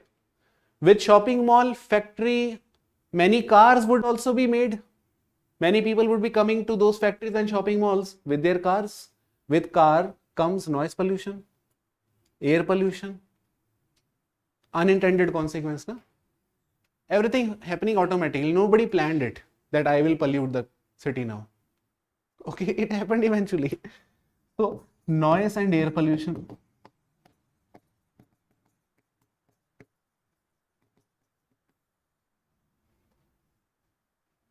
Right? Poverty, bad sanitation. Let me also write all those things. Okay, here only. Poverty is also unintended consequence. When we have slums formation, obviously, we are letting poor people grow more and more without giving them any security. Okay. And these poor people are not just poor people. This is cheap labor. Cheap labor. Okay. Used as maids or co-workers in factory or, construction workers also at times, who are highly vulnerable to this pollution because they cannot afford air purifier. वैसे भी waste, it's waste by the way, air purifier. complete waste. There is no method to test whether it is really helping us or not. Okay, but anyhow, जिसका पैसा बहुत है उसको शौक पूरा करना होता है अपना. ठीक है. So poverty. Okay, what else? Bad sanitation. Yes. All these problems are emerging gradually. With industrial revolution, we are seeing these problems for the first time in our lives. ये भी कुछ होता है. Okay. And then NCRTs are made for the first time. NCRT is describing all these things in their chapters. With industrial revolution, these things happened. Now memorize this and then write in the exam. Okay, so we memorize this. So this is how everything is going on automatically. Okay. Education would reflect all these things, that these are the problems. And then finally, with urbanization comes one more thing, blaze attitude. Blaze attitude. Blaze attitude. A word coined by a sociologist, George Simmel. Okay. George Simmel, a German sociologist. Okay, blaze attitude means unconcerned. We can see slums, but we will not do anything. We will simply pass by. Okay, go to shopping mall. When we will click pictures, we will ensure no slum is coming in our picture. Only complete beauty is coming in the background. Greenery, mountains. No slums or poor people, only me. Something like this. Okay. Complete ignorance. So traffic light is red. You would see many beggars knocking on the doors. We will completely ignore them and ride the cars. Okay. All of us do this. Okay. So it has become ingrained part of our everyday life now. It has become a very normal thing, but it has happened because of industrial revolution. Unintentionally it has happened. Okay. And the last thing is technology and factory system. The last change. Okay. Which is something which I've already described. Technology and factory system. Almost repetitive it would be. I think this is fourth point. Fourth point, yes. I've already talked about large scale migration, right? Unintentionally it happened. We had migration only, then we had slum formation, obviously. One thing that is very important here, one word, is bureaucratization of work. Now, what is this? Bureaucratization of work.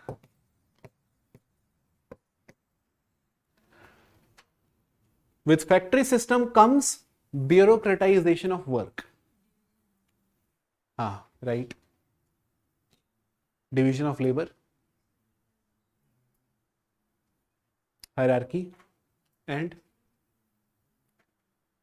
with urbanization comes the idea of CEO, CFO, MD, director, chief manager, supervisor, okay, staff, peons, clerks. With urbanization, this comes with factories. In village, in cottage industry, there is no CEO or clerk. It is done by very few people and all of them are owner of their work. Okay. But with urbanization, we get introduced to these things. Bureaucratization of work simply implies here division of work done in a specific manner. Few things are allotted to few kind of individuals. A thing which is a manual task. Making a nut is not something which requires intelligence. It is a manual task. Who should be doing this? Unskilled laborers. Right?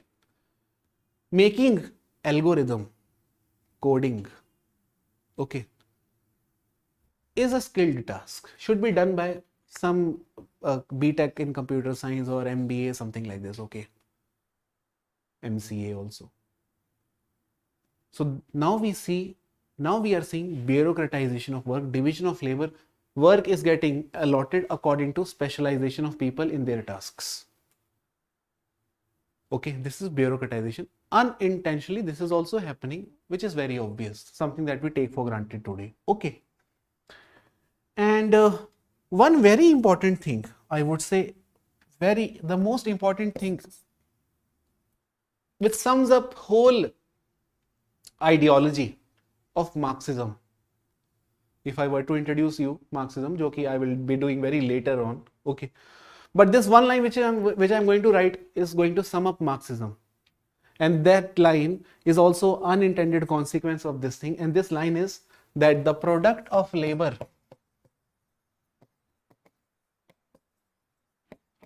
belongs to factory owner.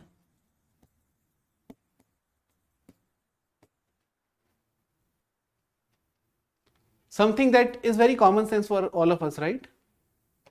We don't find anything strange in this, right? And this thing, which seems very common, had actually become a very important point for the rise of Marxism. हाँ, उस पे हम बाद में आएंगे, ठीक है? Suppose you make a machine all by yourself, okay?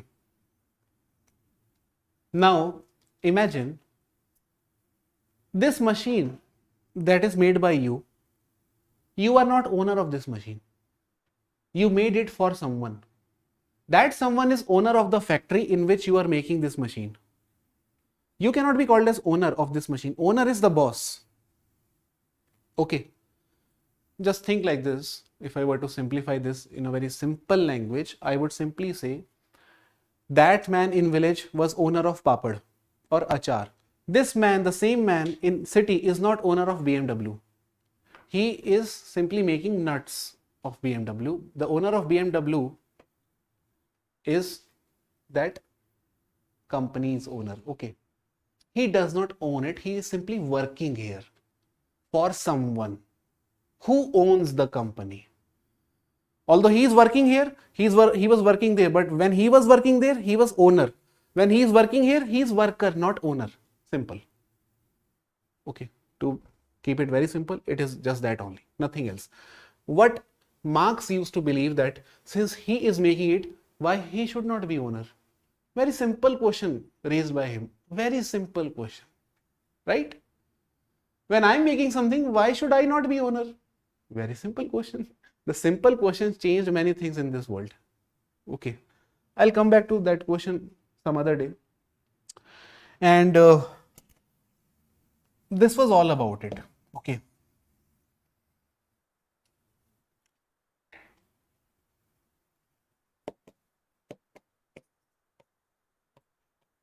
Machines dominated work.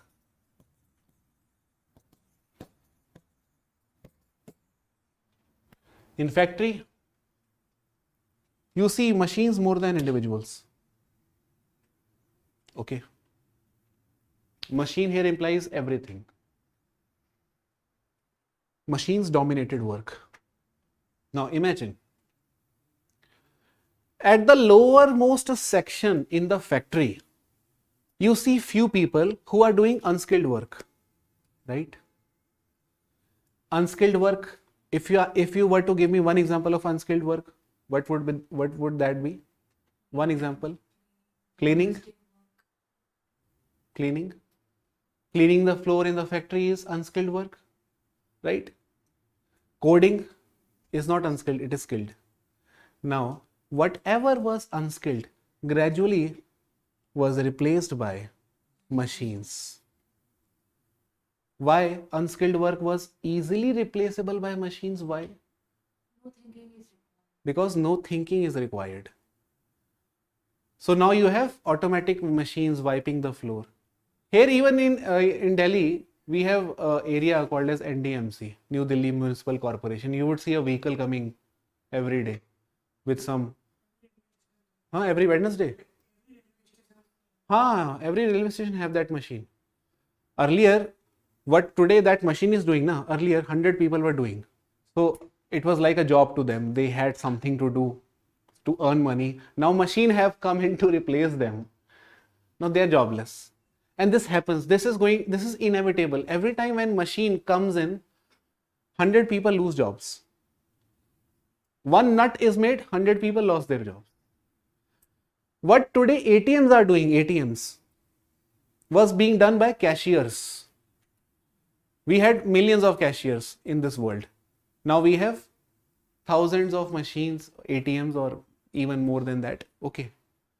So those machines ate up jobs of millions of people. Marx is worried about those people who are losing jobs. So Marx is worried about two things. One, I'm making this, why I'm not owner? Second, I'm also replaced by machine. Who will give me job? So Marx is very much worried about these people, the working class. Remember this word, working class, the people who came from village. Marx is going to be the best friend of these people. Okay, I'll introduce about those people gradually. So this was about Industrial Revolution, the unintended consequence. Now the last thing that I would like to talk about is unintended consequence of French Revolution. Or should I do it tomorrow? Today? Okay. So everything was clear till here, right? We have covered unintended consequence of Industrial Revolution. Now we are going again backward. Unintended consequence of French Revolution now we will do. वो अभी आपकी notes में नहीं है, उसमें मिलेगा नहीं, वो तो कल आएगा.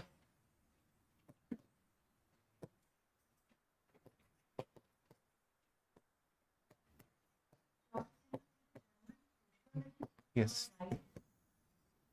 Sociologist. Every sociologist is a writer. I mean, there is no hardcore segregation in social sciences. Marx is, taught in English literature also.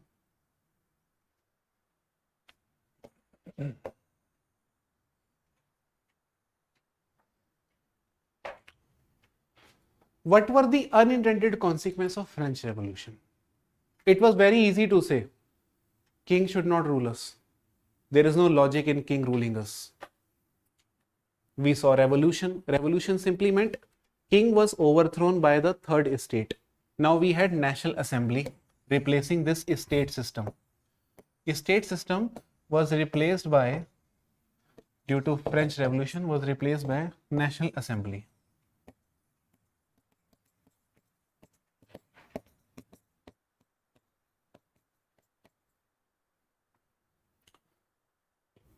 But is the life so simple? What did king do? King, the family of knights, nobles, they simply accepted National Assembly as the ruler.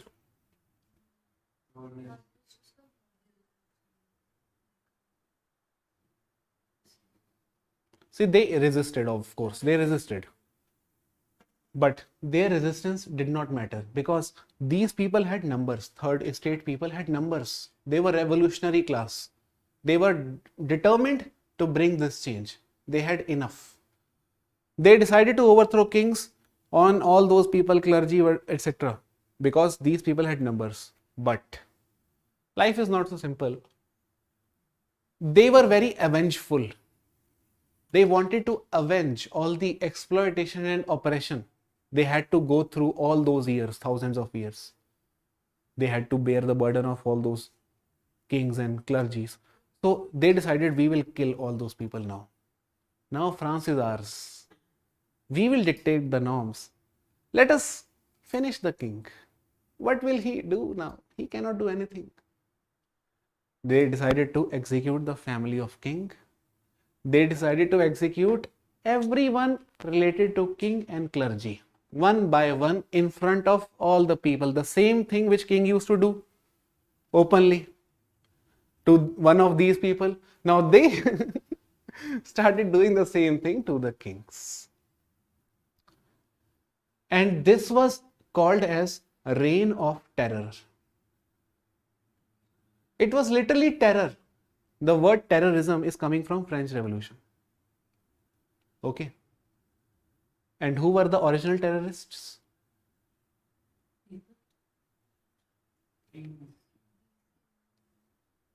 Acha, who called, to keep it very simple, these third estate people overthrew first and second estate people. Who called them terrorists, by the way? They were called terrorists, not kings. Who called them terrorists? These two. These people overthrew them, and these people called this era as reign of terror. It is very important who is calling this thing, to whom. For example, Bhagat Singh, freedom fighter or terrorist? Freedom fighter to us, terrorist to Britishers. Which of them is right? Both are right. It is about perspective. Okay. Deccan Riots, if you have you read Deccan Riots in modern history? Santhal Rebellion?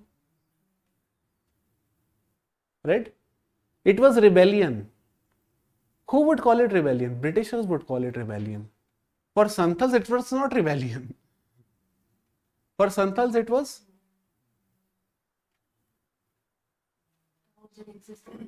a movement of liberation, not rebellion. Who is giving these labels? In sociology, we study these things. From whose perspective we have studied history so far? Very important thing. Okay, yes, winners. Anyhow, I'll come to those things also. So, these two people are calling this movement when third estate is overthrowing them as reign of terror, because these people are killing them one by one.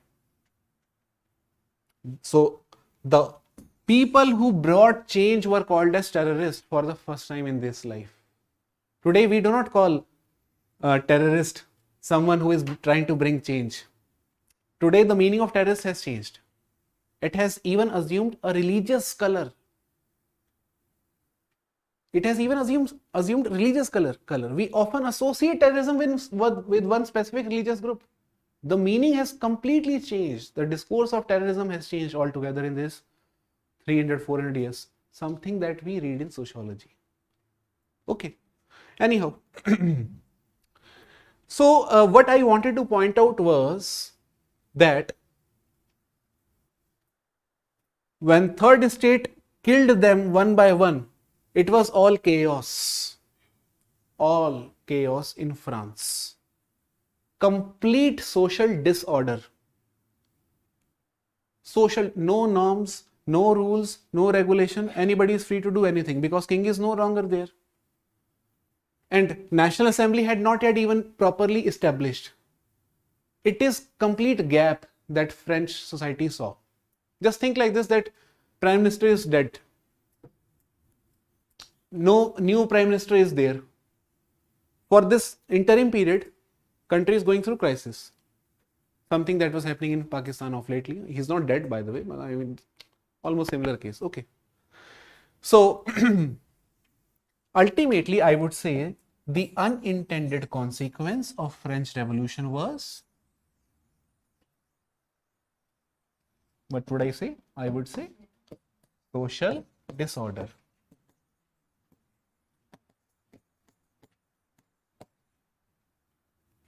Understood my point?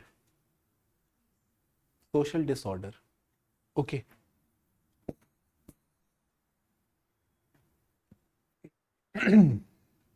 Social disorder. Second,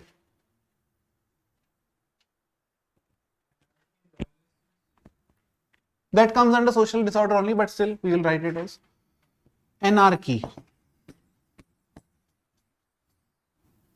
lawlessness. What is the meaning of anarchy? Archy means rule.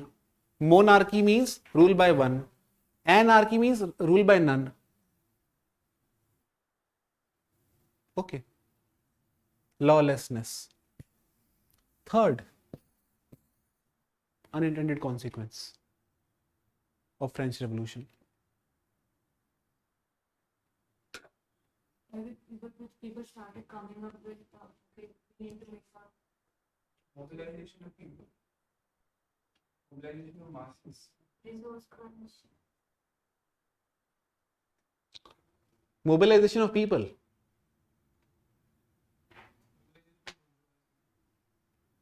उस पे हम आएंगे कभी फिर बाद में, बहुत बाद में. The second unintended, the third unintended consequence is very important. Do you know, ultimately, right after French Revolution, which happened in 1789, something like this, right after French Revolution, who were actually ruling now? Was it the third estate? I mean, it was third estate, but who within the third estate? Educated class, which consisted of bourgeoisie, lawyers, doctors, and not those original peasants and farmers, although they were also part of third estate. But within third estate, few sections started ruling. So who were actually the third remained the third. Now the first among the third had actually become the ruler.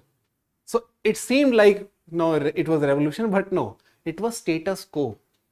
In the sense, to those people, the peasants and farmers, nothing changed. Earlier it was kings, now we have businessmen. Understand? Got my point? Yes, that was also there because now businessmen are there, so that is there. Okay. So the unintended consequence was that generally we call it a revolution, but Marx called it bourgeois revolution.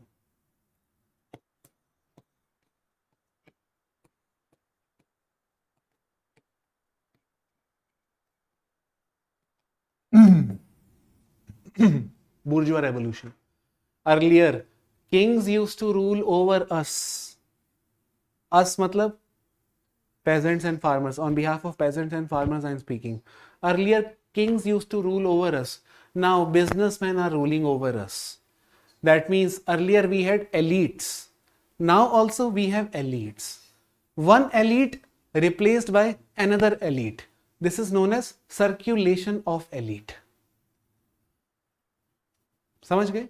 A concept which I will introduce to you very later on when I will teach you politics and society. But that concept has its roots here. Elites are circulating. Masses are still there. Nothing has changed. Okay. So these were the unintended consequences of revolution. Now here I will stop. I'll tell you what happened after this. A very important movement which is related to birth of sociology got developed. Because till now I have not spoken about sociology. One last movement is left. Counter Enlightenment. Enlightenment was to change the system. Counter Enlightenment would be to restore the system. Who would do the counter enlightenment thing? To keep the thing simple, क्योंकि मुझे पता है दिमाग में बहुत information होगी मुझे पता है इस पॉइंट पे कहाँ होता है आदमी का दिमाग. ठीक है, तो मैं उसको यहाँ पे छोटा सा करके लिख देता हूँ ताकि आपको मेरा सवाल समझ आ जाए एग्जैक्टली मैं क्या बोलने की कोशिश कर रहा हूँ. और उस सवाल के साथ हम क्लास खत्म कर देंगे. With this question we will wrap up today's session. Okay, my question was that we saw ultimately in these 2 days we saw one thing very much clearly: social changes in Europe.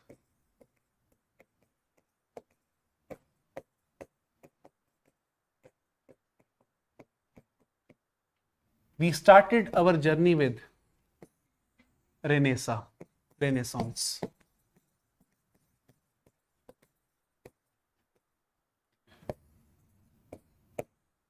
Then we discussed scientific renaissance or scientific revolution. Then we discussed enlightenment.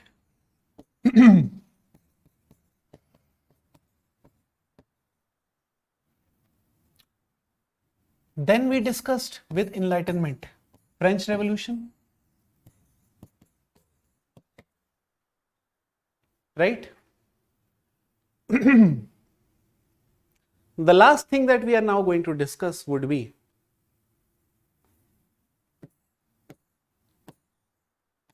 counter enlightenment,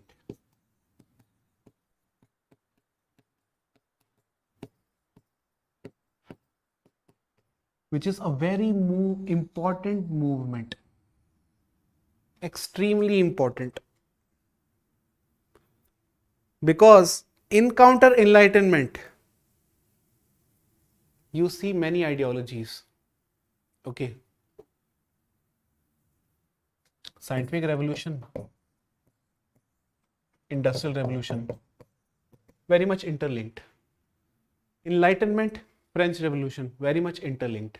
One thing is left, counter enlightenment. Okay, I hope this flowchart has summed up all the things in your head. My question was only one. I just asked you, enlightenment challenged the state system. What would counter enlightenment do, and who would be countering the enlightenment? Who would be those actors who are countering the enlightenment? The priestly class, the kings, or even the representative of priestly class and kings, or the people who supported kings. That means counter enlightenment was a movement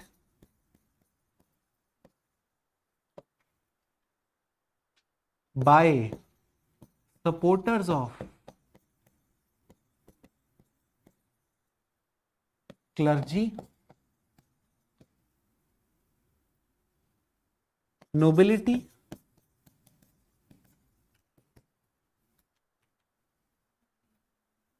patriarchy also. क्योंकि enlightenment is not just about democracy, it was also about gender equality. Remember? So the people who would be counter enlightenment, they are also supporter of patriarchy. They are supporter of everything that was challenged by enlightenment. They are supporter of everything. They are also supporter of religion. And enlightenment was about logic. Logic and religion, are they friends or enemies? Logic and religion, enemies. Where there is faith, there is no logic. Okay. Enlightenment attacked religion with logic. Counter enlightenment would again talk about bringing back religion, bringing back patriarchy, bringing back clergy, bringing back nobility, which means monarchy. So just remember these three words and your life would be simple forever. Counter enlightenment was about restoration of monarchy, patriarchy, religion.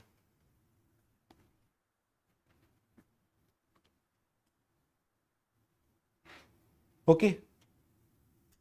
And from this point, I will talk about sociology, our hero, in the next class. Okay. So, in the next two classes, we'll be done with Unit 1. Okay. Unit 1 में अब ज़्यादा कुछ है नहीं. There is one more thing, comparison of sociology with other social sciences, which is very easy. And third thing is common sense. What is common sense? How people think in common sense fashion and what sociologists speak on those things and how people get enlightened when they read those texts of sociology. Okay, something like this. So that's it. So online students, if you have any query, you may ask me.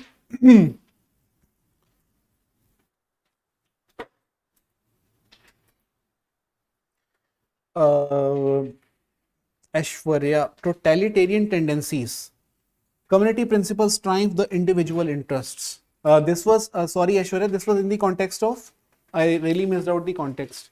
I'm really sorry Aishwarya.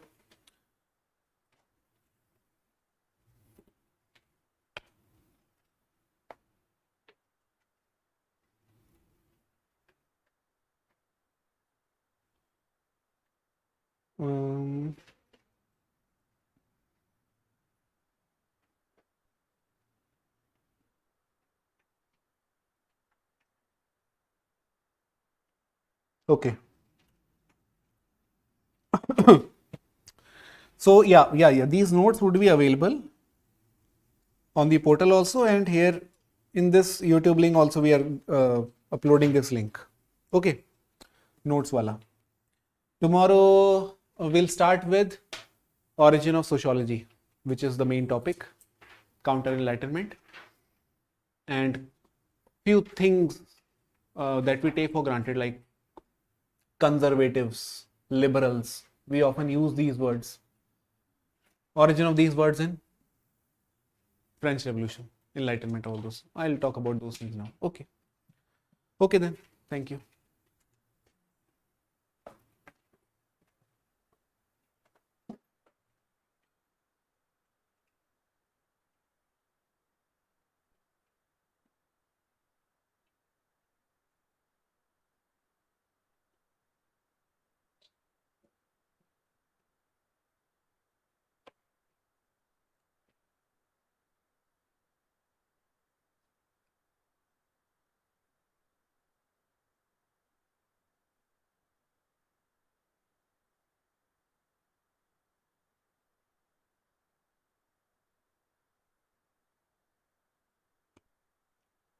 And just to help you with this note,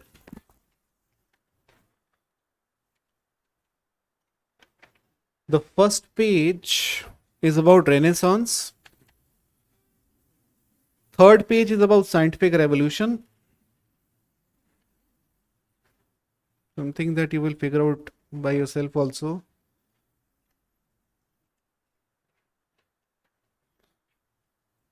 Six, seven. Okay.